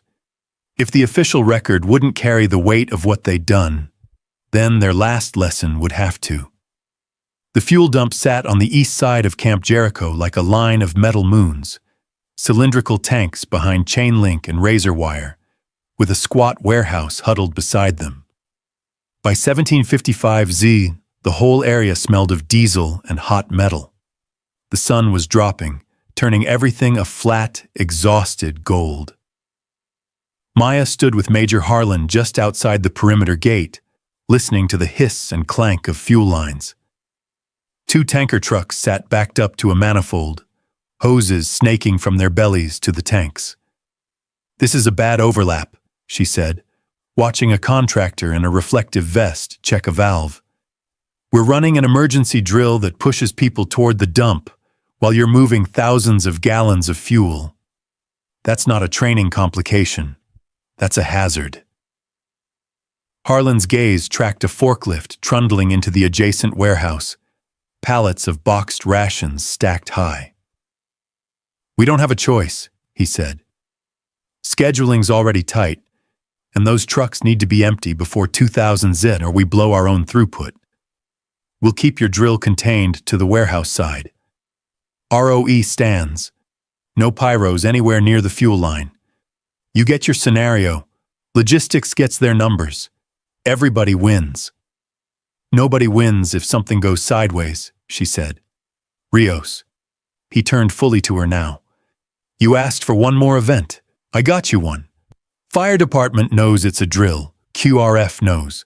It's a drill. You want to stress test Echo without bullets this time.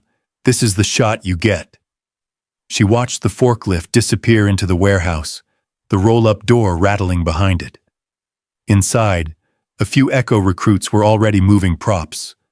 Dummy crates, training stretchers, to set the scene for the emergency. Among them, she'd assigned Tate and Cole to the south end, near the interior fire doors.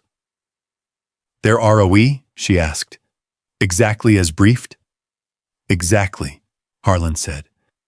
No one crosses into the fuel handling zone without explicit authorization. No fires, no smoke grenades, no theatrics near the tanks. You're simulating a warehouse fire, not Armageddon. She nodded, but the knot in her chest didn't loosen. By 1800 Z, Echo was formed up in 2 squads on the warehouse's north side, gear stripped down to helmets, gloves, and reflective vests over uniforms. The setting sun threw long shadows across the cracked concrete. Siren units and smoke machines waited in place, dormant for now. This is an evaluation, Maya told them, pacing in front of the ranks. Officially, it's an emergency drill. Unofficially, it's the last time I get to see who you are before Jericho sends you downrange. ROE is non-negotiable. No one enters the fuel zone, no one goes inside the warehouse without a buddy, and nobody freelances. You listen to your chain of command, and you listen fast. Tate's eyes met hers briefly, then flicked away. Cole stood next to him, nervous energy buzzing through her foot as it tapped the ground. Any questions? Maya asked. Harris half raised a hand.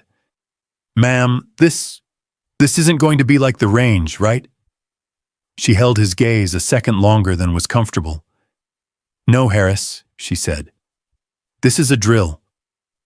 It was the truth, as far as she'd planned it. She sent the first detail inside. Tate, Cole, and a handful of others to stage the casualty mannequins and props. The rest of Echo remained outside, waiting for the alarm. A light breeze kicked up, carrying the heavy breath of fuel and the faint tang of chemical extinguishant from the fire trucks parked on standby. A pair of base firefighters in turnout gear lounged near their engine, half believing, half bored. An ops sergeant fiddled with the panel controlling the sirens. Far down the fence line, a maintenance gate hung slightly ajar, padlock dangling from a single loop. Maya squinted at it. Was that checked? She asked Harlan. He followed her gaze. It's secure, he said automatically. Perimeter sweep cleared the whole area an hour ago. The hair on her arms lifted anyway. Ops gave a thumbs up. Harlan nodded back. Here we go, he said. Showtime. The first siren wailed to life, a rising keen that cut across the base. Loudspeakers crackled. Exercise, exercise, exercise. This is a drill. Warehouse fire reported East Sector.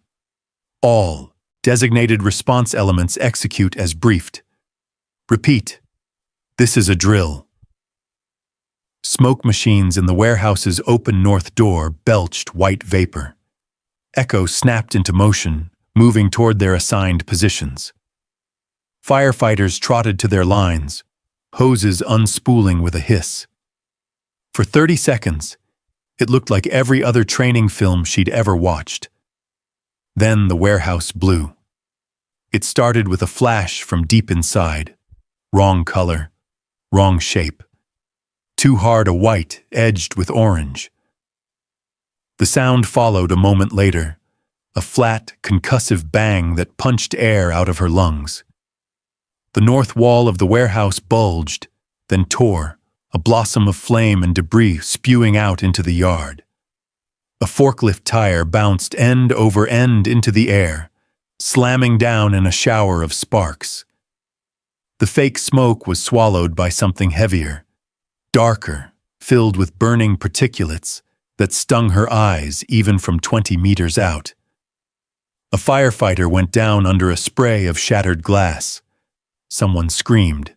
The sirens, already wailing, were drowned out by a deeper, rawer roar as something inside found more fuel. Maya's hand hit her radio by reflex. "All stations, this is Rios," she snapped. "Explosive event inside the warehouse. This is no longer a drill. Repeat, real-world event in progress. All non-essential personnel clear the fuel perimeter now." The radio erupted into chaos, some voices still yelling exercise, others swearing, a few trying to cut through with real orders. "Range control to all. Fire chief, we've got..." "Say again, is this still..." Harlan was shouting into his handset, face gone pale. "Kill the fuel flow. I want those valves closed. Now." One of the tanker drivers was already scrambling under his truck, reaching for emergency shutoffs with fumbling hands. Heat rolled over them, a solid wave. The warehouse's roll-up side door glowed, then buckled, flame licking out from gaps. "Echo, back it up!" Maya yelled. "Get Echo, back it up!" Maya yelled. "Get behind the blast wall, move!" They moved in clumps, training and fear wrestling in every step. Some tried to look back at the flames. Others just ran, blindsided by how fast exercise had turned into something else. The blast wall, thick concrete between the warehouse yard and the fuel tanks, rose like a low, ugly shelter. She herded the nearest recruits toward it, pushing shoulders, yanking one kid away from a rolling pallet that was already smoldering. The warehouse roared. Fire poured from shattered windows, licking along the eaves. Inside, something metallic shrieked as it warped in the heat. "Get down! Get small!" she called. "Wall between you and the fire, now!" They sank to knees and prone positions along the base of the barrier, reflective vests too bright in the flickering light. The fire trucks jolted into motion, firefighters shouting, hoses snaking and stiffening as water surged. Her radio fought itself, two nets bleeding together. "Repeat, this is an exercise." "Negative, negative, this is real world. We have an actual..." Fuel line pressure dropping. "Who authorized pyros inside the..." Maya keyed up on the command channel. "All stations. This is Rios. I am declaring a real-world emergency at the East Warehouse and fuel dump. You will cease all exercise traffic on this net unless it directly supports firefighting and casualty evacuation. Say again, exercise traffic is terminated. Over." A beat. Then Harlan's voice, hoarse and furious. "Concur, real-world conditions in effect. Exercise is cancelled. Ops, you heard her? Shut down the injects and clean this net." The useless chatter cut down by half. The sirens kept wailing. A plume of darker smoke boiled out of the warehouse roof, black and oily. Fuel or plastics, she thought. Something that wasn't supposed to burn. "Rios!" the fire chief barked, jogging up in turnout gear, mask hanging at his chest. "My people need a clean perimeter.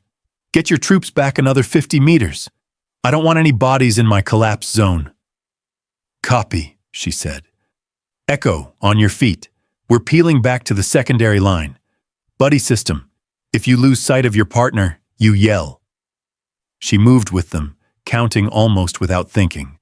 1, 2, 3, 4, faces, vests, helmets. The platoon's shape in her head had gotten sharp over the last days. She knew when it was wrong. They reached the secondary line. Painted on the concrete, a safe-ish distance from the worst of the heat. She turned, scanning. "Tate!" she shouted. "Cole, sound off!"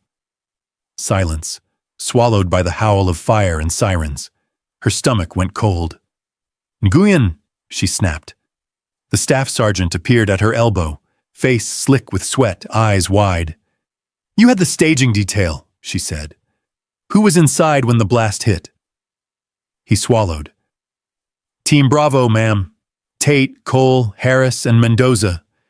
They went in to set the mannequins and stretchers." She counted again, this time by name, eyes raking the cluster of recruits cowering behind the line. Harris, yes, hunched near the corner, face ashed. Mendoza, there, coughing into his sleeve, scorched vest hanging loose. "Tate!" she yelled again. "Cole!" Nothing. Firefighters advanced toward the north side of the warehouse, hose streams arcing into broken windows. The heat pushed back, visible in the shimmer above the concrete. A chunk of roof sagged, then dropped inward with a crash. Her radio cracked. "All elements, this is Fire 1. Interior conditions are structurally compromised. No unprotected personnel are authorized entry. Repeat, no one without full turnout and SCBA goes inside that structure. ROE is firm." There it was in plain language. "Do not go in." "Rios," Harlan said at her shoulder, voice raw. She hadn't heard him walk up. "We'll get them out if they're still in there. But we do it by procedure. We lose one more body to a hero run. That's on us." She watched the doorway. Flames licked around the frame, then withdrew in gusts as water hit deeper pockets. Smoke churned, thick and choking. Somewhere under the noise, she thought she heard something else. A banging, maybe, or her own guilt trying to speak. "How long since the blast?" she asked. Harlan checked his watch. 2 minutes. 2 minutes in that heat might as well be 20. She keyed her radio to the platoon net. "Echo, listen up. Head count, squad leaders, report." Voices came back, shaky but functional.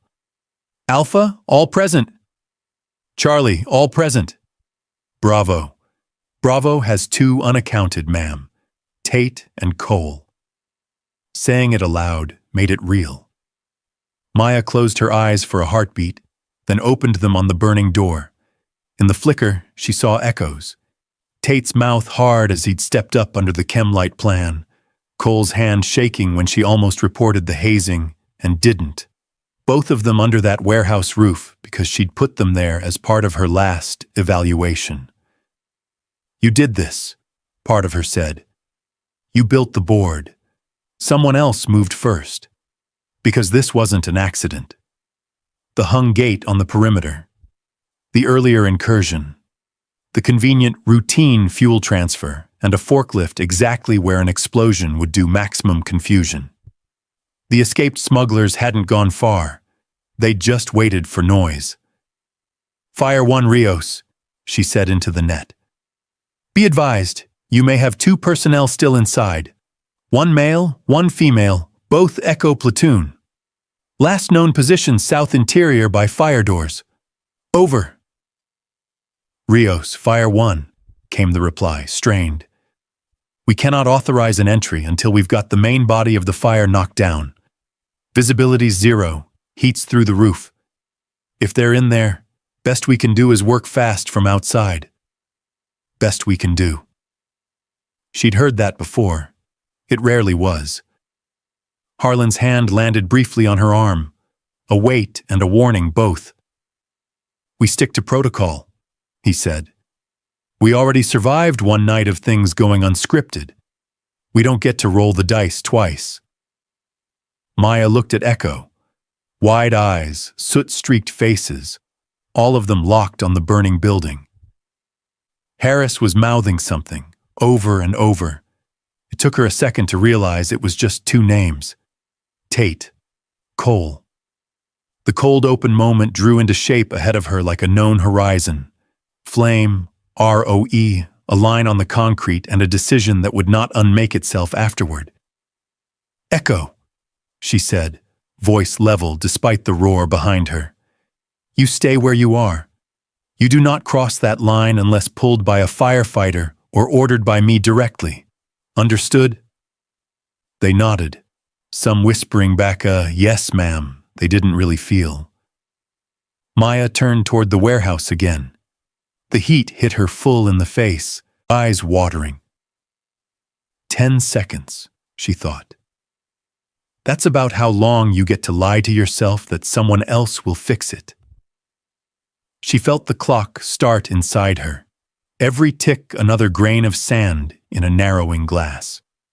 Somewhere inside that noise and fire, 2 kids who had shaved her head as a joke, and then bled and grown under everything that followed, might still be breathing.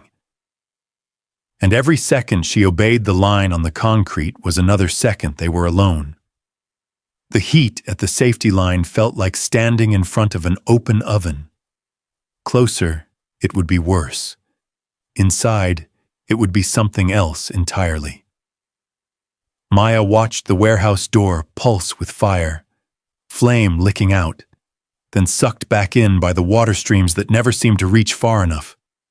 Smoke boiled up in thick waves, the orange inside turning darker, meaner. "Tate. Cole," Harris whispered again, mantra breaking in the back of his throat. 10 seconds she'd given herself. They were gone. "Fire 1, Rios," she said into the radio, eyes fixed on the doorway. "Confirm no interior entry is being made yet. Over." "Rios, Fire 1, came the answer, strained under the roar. "Negative.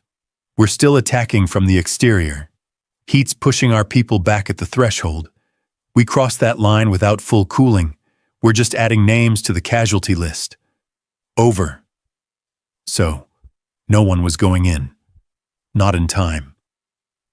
Harlan was still beside her, headset pressed to one ear, voice harsh. "You heard him. We let them do their job." "They're doing it," she said. "Just not where Tate and Cole are." He turned, anger and something like fear fighting on his face. "You go in there without gear. You last maybe a minute before you pass out. Then I've got 3 bodies instead of 2. You're not here as the action hero, Rios.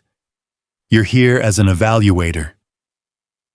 "Right now," she said, "I'm the only one who knows exactly where those kids were standing when the world kicked sideways." She took a step toward the line. His hand tightened on her arm. "Stand down," he said quietly. "That's an order." She looked at his fingers, at the smudge of soot on his sleeve, then back at the warehouse. A beam collapsed inside with a crack like a snapped bone, sparks fountaining out the door. The wall around the frame glowed a dull, dangerous red. R.O. said she stayed put. Every briefing, every regulation backed his hand on her sleeve. She pictured Cole's face when she'd almost spoken about the hazing and hadn't. Tate's when he'd let Harris carry him and then refused to quit. Both of them under that roof because she'd been so sure she could control the chaos one more time. "Sir," she said, voice flat. "Respectfully, if they die in there while I'm standing on this side of the tape, I don't get to live with that." His grip tightened. For a heartbeat, she thought he'd call MPs, have her, physically pulled back. "What you're about to do," he said, voice low enough that only she heard. "There's no paperwork cleanup for. You step, it's on you." "Copy, sir," she said. She broke his grip and moved. The blast line was marked with yellow tape and stenciled warnings. She stepped over it, boots crossing the boundary that separated the world where things were merely dangerous from the one where they were terminal.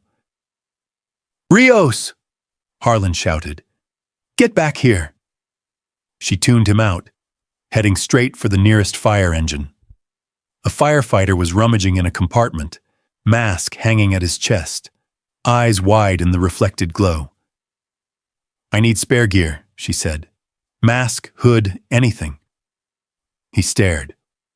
"Ma'am, you can't go in there with—" "Mask," she snapped. "Now." Training and reflex overrode his argument. He tossed her a spare hood and mask.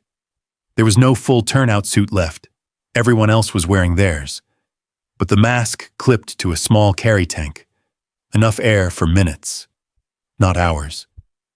She pulled the hood over her head, skin prickling as it stuck to sweat, and sealed the mask to her face. The world went muffled, her own breath loud in her ears. The air that flowed over her lips was cooler, drier, smelling of rubber and the faint metallic tang of cylinders. She grabbed a heavy, charred-looking fire blanket from the compartment, more for the psychological buffer than anything else. "Fire 1, Rios," she said into her radio, voice distorted by the mask. "I am making a limited interior entry to locate 2 known personnel near the south fire door. I will not go past that point. You will focus your exterior attack on the route I'm about to take. Over." "Negative," Fire 1 barked. "You do not have authorization to—" She cut him off. "I'm not asking for authorization, Chief. I'm asking for you to keep the path I'm on as cool as you can for the next 60 seconds. Then she ran. The world narrowed to the rectangle of the warehouse door. Water hammered against the frame, steam boiling out around it. She hit the threshold and plunged through. Inside was hell without mythology. Heat hit in a wall, flattening her for a second. Smoke clawed at her mask, gray-black and thick, turning everything into smears of orange and shadow. The roar of the fire filled her head, along with the hiss of water striking metal and the creak of stressed beams. "Cole!" she shouted, voice lost in the din. "Tate!" For a second there was nothing. Then, faint and off to her right, a coughing, broken shout. "Here! Ugh! Here!" She followed the sound, staying low, one hand on the hot cinder-block wall to guide herself. The floor underfoot was slick with something melted. Plastic, maybe, or spilled fluid. Her boots slipped. She caught herself against a crate that seared her palm even through the glove. Near the south fire door. She found them. Tate was half upright against the wall, one arm hooked under Cole's shoulders, trying to drag her toward the exit that wouldn't budge. The door handle glowed dull red. The frame was warped shut. Cole's vest was scorched, helmet gone. Her eyes were open, glassy with smoke and pain, breaths shallow and fast. "Ma'am?" Tate rasped through a cough. Soot streaked his face. "The door jammed. Tried—" "Save it," she said. Fear fell away, replaced by something hard and clean. There was no room for it here. "Can you stand?" He nodded, then almost collapsed when he tried. She caught his shoulder, tested the resistance in his muscles. He was cooked but not done. "Good," she said. "Then you're walking out. I'm not carrying both of you." She slung the fire blanket over Cole, tucking it tight around her torso as best she could.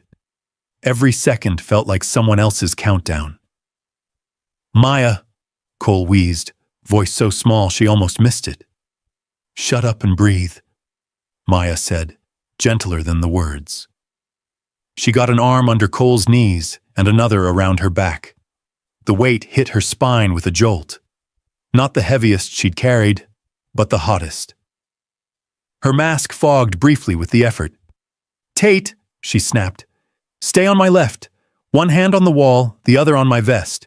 If you fall, you crawl, you don't stop. You see light, you go to it, and do not wait for me. Understood?" He coughed, nodded. "Yes, ma'am." The path back was shorter and longer all at once. Heat pressed from all sides, pushing them toward the floor.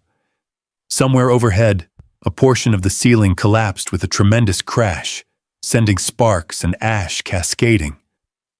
Water cut in from outside in bursts, carving momentary corridors of cooler air. Her tank hissed louder. She didn't look at the gauge. Knowledge wouldn't help. She moved by memory and instinct, 50 steps in, 50 steps out, counting the seconds between breaths. 10, 20. Cole's weight shifted in her arms, a small sound escaping her throat. Tate stumbled once, hand yanking hard on her vest as he fell to one knee. "I said crawl," she barked. "Get up or keep moving on hands and knees, your choice, but you don't stop." He crawled, teeth bared, one hand always hooked to her gear. She felt more than saw him find his feet again a few paces later. The orange smear ahead brightened, dark smoke thinning. The door. The world beyond it looked impossibly bright and cold through the mask. She burst out through the threshold into a riot of steam and shouting. Hands grabbed at her, taking Cole's weight, steadying her shoulders as her knees threatened to fold. "Got her! Got her!" a firefighter yelled. "Victim 1, female, conscious but compromised." "Tate!" someone else shouted. "We've got him!" Maya ripped the mask off, gulping raw air that tasted of ash and chemicals. Her lungs burned, but the world was suddenly beautifully real. The concrete under her boots, the cool slap of evening air on sweat. Cole was on a stretcher now, an oxygen mask over her face, eyes fluttering. Tate sat on the ground nearby, head between his knees, coughing black into his hands. Harlan stood a few feet away, staring at her like he was seeing 3 people at once. The evaluator, the SEAL, and the insubordinate officer who'd just detonated his risk matrix. "You disobeyed a direct order," he said, voice very calm. She wiped soot from her face with the back of her hand, feeling the sting where heat had kissed skin. "Yes, sir," she said. "I did." He looked past her at Cole, then at Tate, then back. "You also brought 2 soldiers out of a collapse zone alive," he said, "and made my fire chief invent new swear words." A medic approached, trying to herd her toward an ambulance. She shook him off once, then let herself be steered when her vision swam. As they sat her on the bumper and clipped an oxygen mask over her nose, she watched Harlan walk away, phone already in hand, shoulders set against the calls he'd have to make. Somewhere up the chain, she knew, men like Carver would be sharpening questions like knives, about ROE, about disobedience, about acceptable loss. Whether they chose to write this as a commendation, a reprimand, or both would come later. Right now, all she had was the hiss of oxygen, the sting of her lungs, and the sight of Tate and Cole breathing in the flicker of the flames she'd walked into. For the moment, that was enough. The medical bay at Jericho tried very hard not to smell like a hospital. Antiseptic wiped out most other scents, but smoke still clung to the place the next morning. Ghost traces on uniforms stacked in plastic bags, in the singed edges of bandages peeled from blistered skin. Monitors beeped in slow, indifferent rhythms. Sun from high windows washed everything in a too clean light. Maya sat on the edge of a bed with a paper gown draped over her shoulders, boots on the floor. A pulse ox clipped to her finger blinked green. A nurse had told her that was good, and then moved on. Her lungs hurt when she breathed too deep. A rasp just under the sternum that the doc called mild inhalation injury. And her muscles called, "You ran into a burning building, idiot." Through the half-drawn curtain, she could see Tate. He lay propped up on pillows, one arm in a sling, face streaked with pink where they'd scrubbed soot away. Cole was in the next bed over, oxygen cannula under her nose, eyes closed but moving, as if she were tracking something even in sleep. "Don't stare," Harlan said quietly. She hadn't heard him come in. He leaned against the doorframe, dress uniform instead of fatigues, collar tight, expression tighter. "I wasn't," she said. It wasn't true. He stepped inside, letting the curtain fall half shut behind him. The folder in his hand was thick, clipped with red. Investigation, Jericho incidents. "You got cleared for release?" he asked. "Medically, yes," she said. "Psychologically, they haven't asked yet." A corner of his mouth twitched. It didn't quite become a smile. "Carver's here," Harlan said, "with a couple of his friends from the investigation team. They've done their first round with the firefighters and logistics. Echo's next." Maya flexed her hand, watching the pulse ox clip flash. "Under supervision of legal," she said. It wasn't a question. "ROE for talking is simple," he said. "Nobody says anything without a JAG officer sitting 2 chairs away. All statements go through them. No one uses the words smuggler or live ammo on an unsecure line or in an unsecured room." "And me?" she asked. He tapped the folder with a knuckle. "You get your own special conversation." They walked down the corridor together, the linoleum squeaking under their steps. On a bench outside the admin conference room, Echo clustered in civilian mess of hospital gowns and loaned sweats. Cole awake now, Tate arguing in a low voice with Nguyen about whether his statement would make things worse.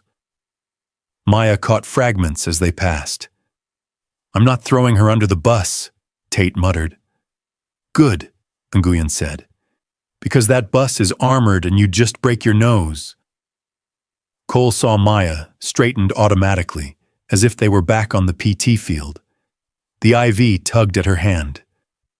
"Ma'am," she said softly. "Rest, Private," Maya said.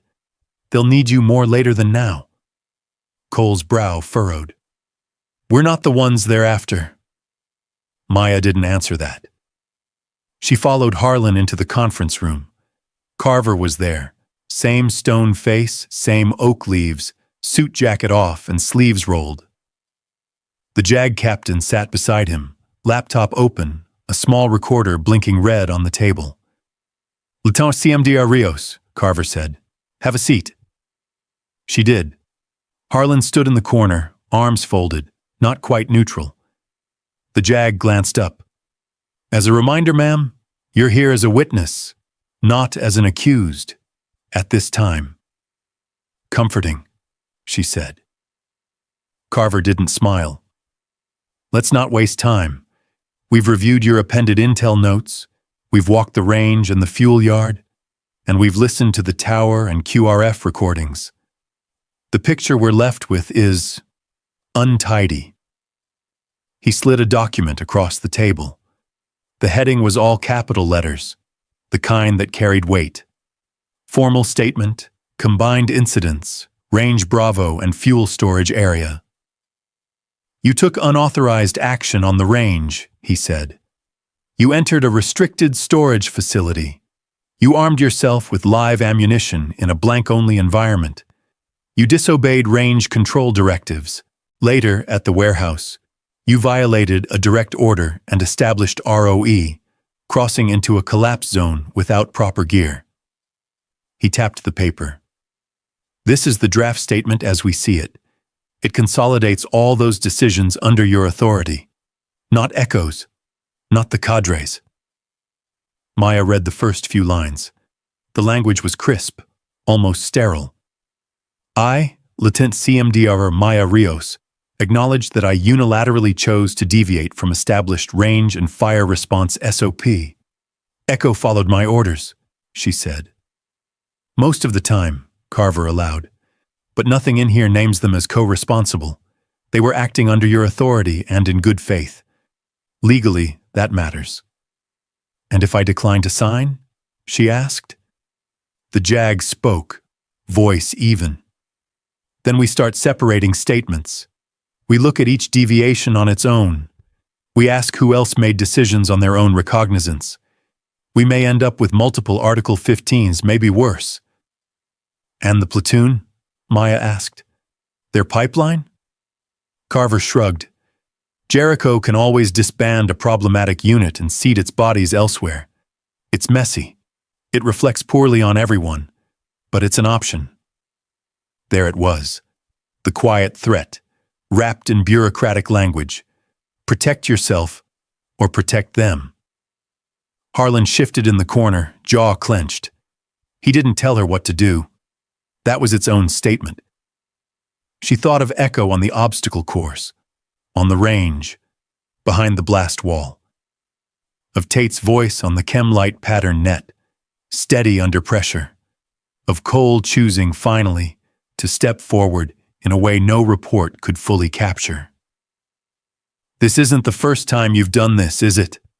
Carver asked suddenly. Taken the weight. She met his eyes. No, sir. And has it changed anything? He asked. Sometimes, she said. Sometimes it just keeps other people from getting ground up. She read the statement again, slower. Yes, it painted her as reckless, as the source of the deviations. Yes, it would be a stain on any promotion board. But it also kept Echo's record from being permanently stamped with problem platoon. It preserved the fiction that the system had worked as intended, with one rogue element corrected. Sometimes that fiction was the only SHIELD soldiers got. Any changes you want to make? The JAG asked. She picked up the pen. In paragraph 3, she said, marking the margin, strike without reasonable cause, and replace with, in response to perceived imminent loss of life. I'll own the violation, not stupidity. The JAG's mouth twitched, noted. She read through once more, made a small amendment to clarify no one else had knowledge of the contaminated ammo, then set the pen to the signature line. The act of signing felt, again, louder than it should have been, like a door closing. Carver collected the pages, stacking them neatly. Echo Platoon will complete its training cycle, he said. On paper, their performance during these incidents remains within acceptable parameters. They'll be monitored downrange, of course. And me? She asked. You'll be reassigned, he said. Details to follow. Somewhere your talents are less likely to create headlines. Less likely to be seen at all, she translated. Harlan walked her back out into the hall. Echo looked up as she emerged one by one, reading something in her face. Ma'am? Tate said. What happens now? She swallowed the easy answers. You finish what you started here, she said. You take what you learned and make sure it isn't wasted. And you? Cole asked. Maya managed a small, crooked smile. I go do what I'm good at, she said, quietly. They didn't know yet that she'd just drawn fire for them on a battlefield with no maps. They might never know. The doors to the admin wing whispered shut behind her, and the weight of her choices settled where it always did, held close, invisible, and very real. By 1930Z, the heat had bled out of the day. The obstacle course at Jericho lay mostly empty, its rope climbs and low walls casting long shadows across the packed dirt.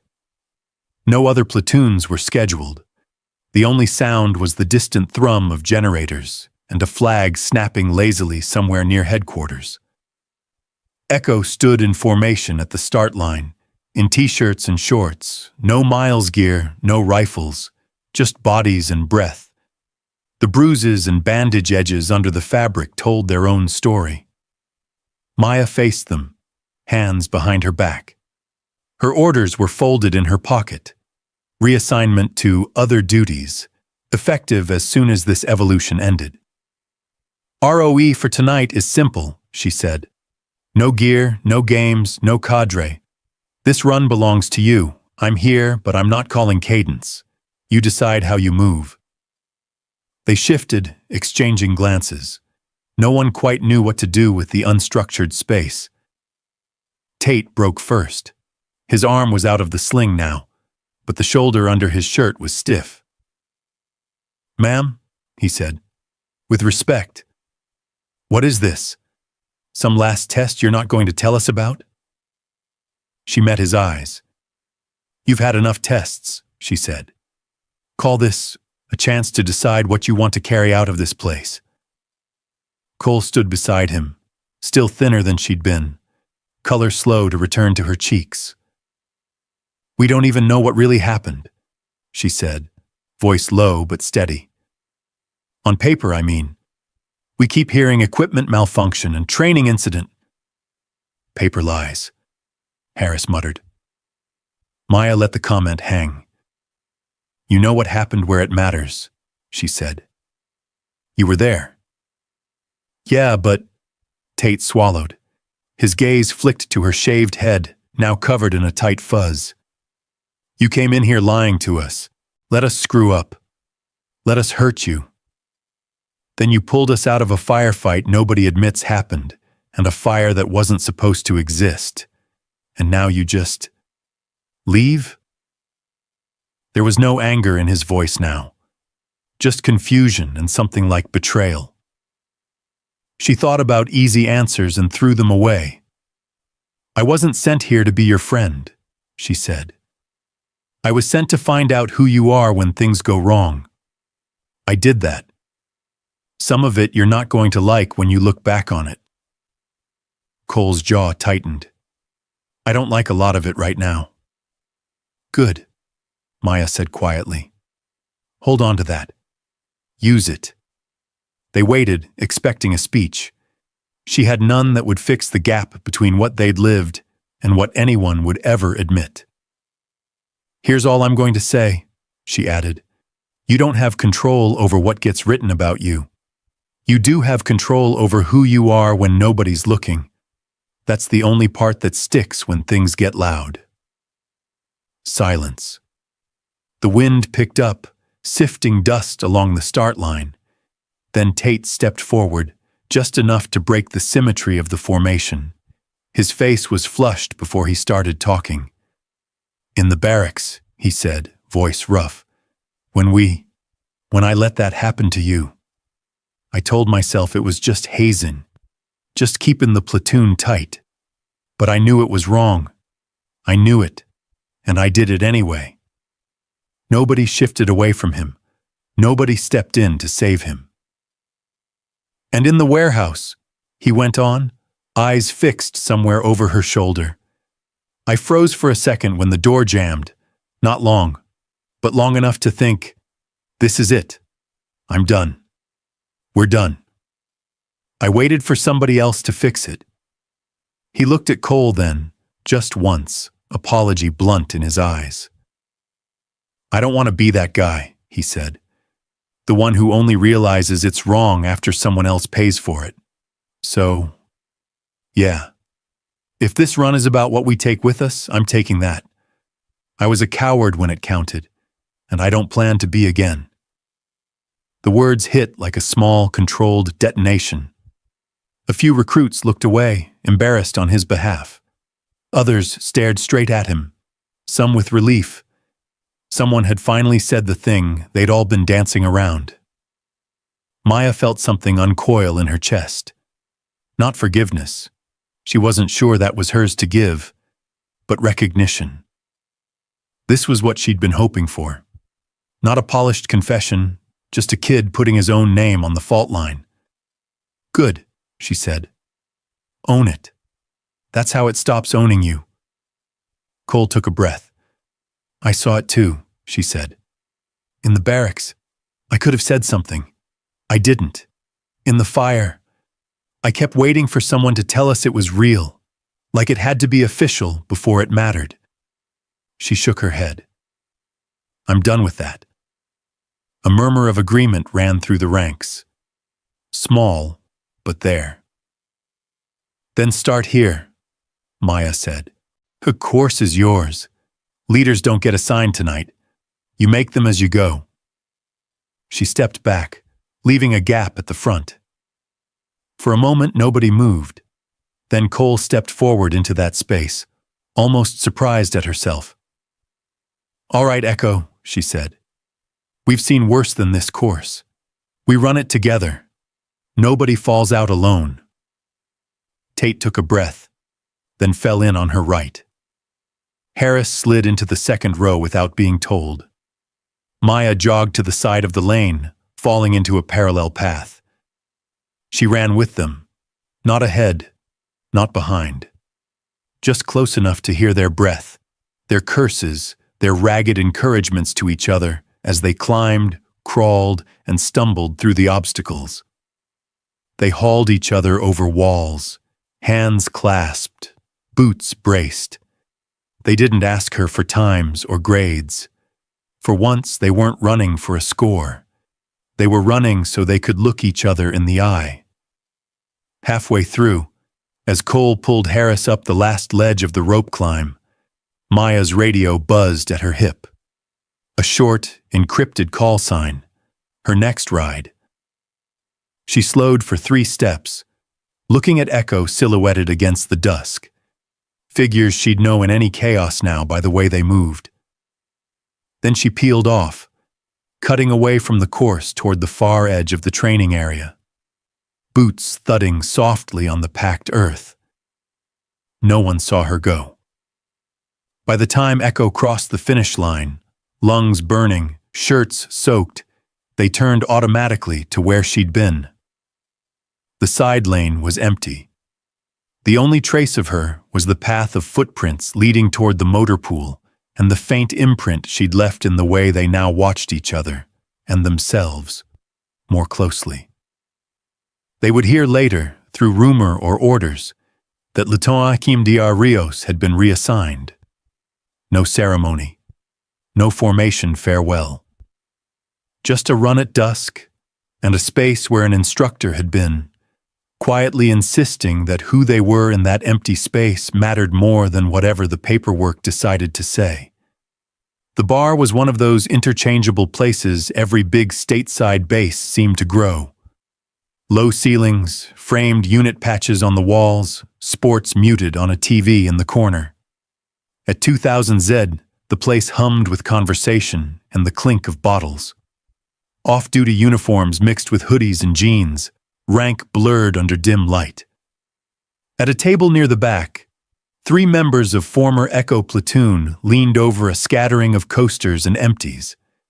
Harris was broader now, a deployment's worth of weight packed onto his frame.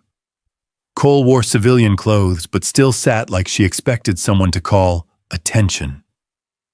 Tate had sergeant's stripes on his sleeve and a stiffness in his left shoulder that never quite went away. "I'm telling you," Harris said, "the report's garbage. Equipment malfunction. Smoke inhalation injuries sustained during training evolution.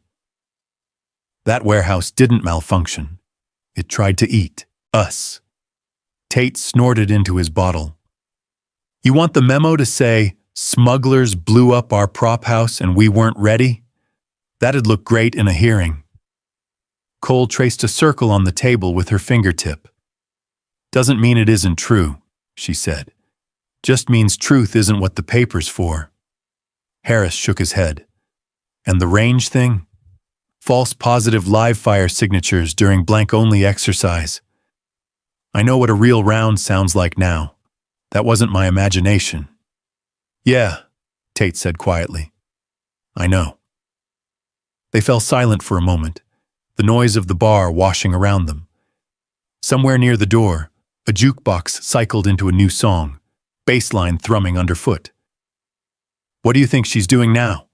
Harris asked. "Rios." Cole didn't answer right away. Her eyes flicked to the TV where some news crawl mentioned a different theater, a different set of units. The world kept burning in new places. "Whatever it is," she said at last, "she's not doing it where anyone can put a nameplate on it." Tate huffed a laugh. "Fitting. She showed up as a private, wrecked our lives, then saved them, then ghosted. Wrecked? Cole arched an eyebrow. You know what I mean, he said. Before her, my biggest problem was how many pull-ups I could do and whether Blaine hated my boots. After her, I had to think about whether I was the kind of guy who held someone down for a joke. Were, Harris corrected gently. Past tense. Tate looked down at his hands. Working on it, he said. Cole's phone buzzed on the table, skittering a little. An unknown number. She frowned, thumb hovering. Spam, Harris said. They've started calling me about car warranties again. It's a text, she said. From, I don't know who. She opened it, brows knitting. Package at mailroom, no return address. Signature required. Creepy, Tate said. You order something? She shook her head. No. Maybe you finally made sergeant and they're sending you a gold star, Harris said. Cole rolled her eyes, but something in her chest tightened. For a second she smelled smoke again. Heard a distant voice telling her to move, to breathe, to decide. I'm going to check it, she said, standing. If it's a bomb, you get my parking spot. Deal, Tate said. Downrange, the wind had a different taste. On a small fob tucked into a landscape of rock and dust, Maya sat in a dim mess tent, plastic fork idle over a tray of food gone cold. A muted TV in the corner cycled through a news package. Advisors visiting a partner unit's compound, some bland narration about capacity building. In one shot, just a few seconds long, a patrol returned through a gate. The camera angle was bad, the resolution worse. But she knew the way they moved. Spacing, glances, the unspoken way. They covered each other's blind spots. Echo, or what was left of it, folded into some other designation now. Cole's profile for a heartbeat. Tate's lopsided gait. Harris's broad shoulders at the rear. Her chest tightened, then eased. They looked tired, but not fragile. They looked like people who had already met the worst version of themselves once and weren't interested in going back. Ma'am? A young intel sergeant asked, pausing by her table with a folder. We're wheels up in 30. Briefs on the bird. Copy, she said. He hesitated. You already seen the tasking? Enough of it, she said. I'll read the rest en route. He nodded and moved on. Maya watched the screen 1 second longer, until the shot changed. The voiceover said something about routine training. She almost laughed. Routine. Sure. She stood, tray left half-eaten, and grabbed her go-bag from under the chair. The name tape stitched to it matched the ID on her chest. For this month, anyway. Different alias. Same ghost.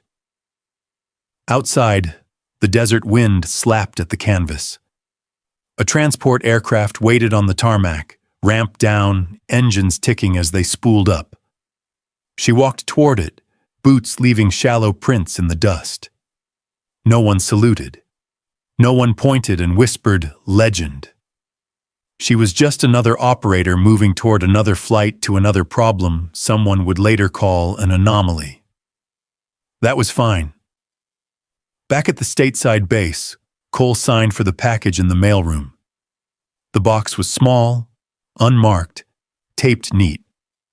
Inside, wrapped in brown paper, lay a single regulation black hair tie and a note the size of a business card. The handwriting was slanted, efficient. You decide who you are in the dark. No name, no return address. Cole closed her eyes, feeling heat on her face that wasn't from fire, hearing sirens that weren't in this quiet hallway.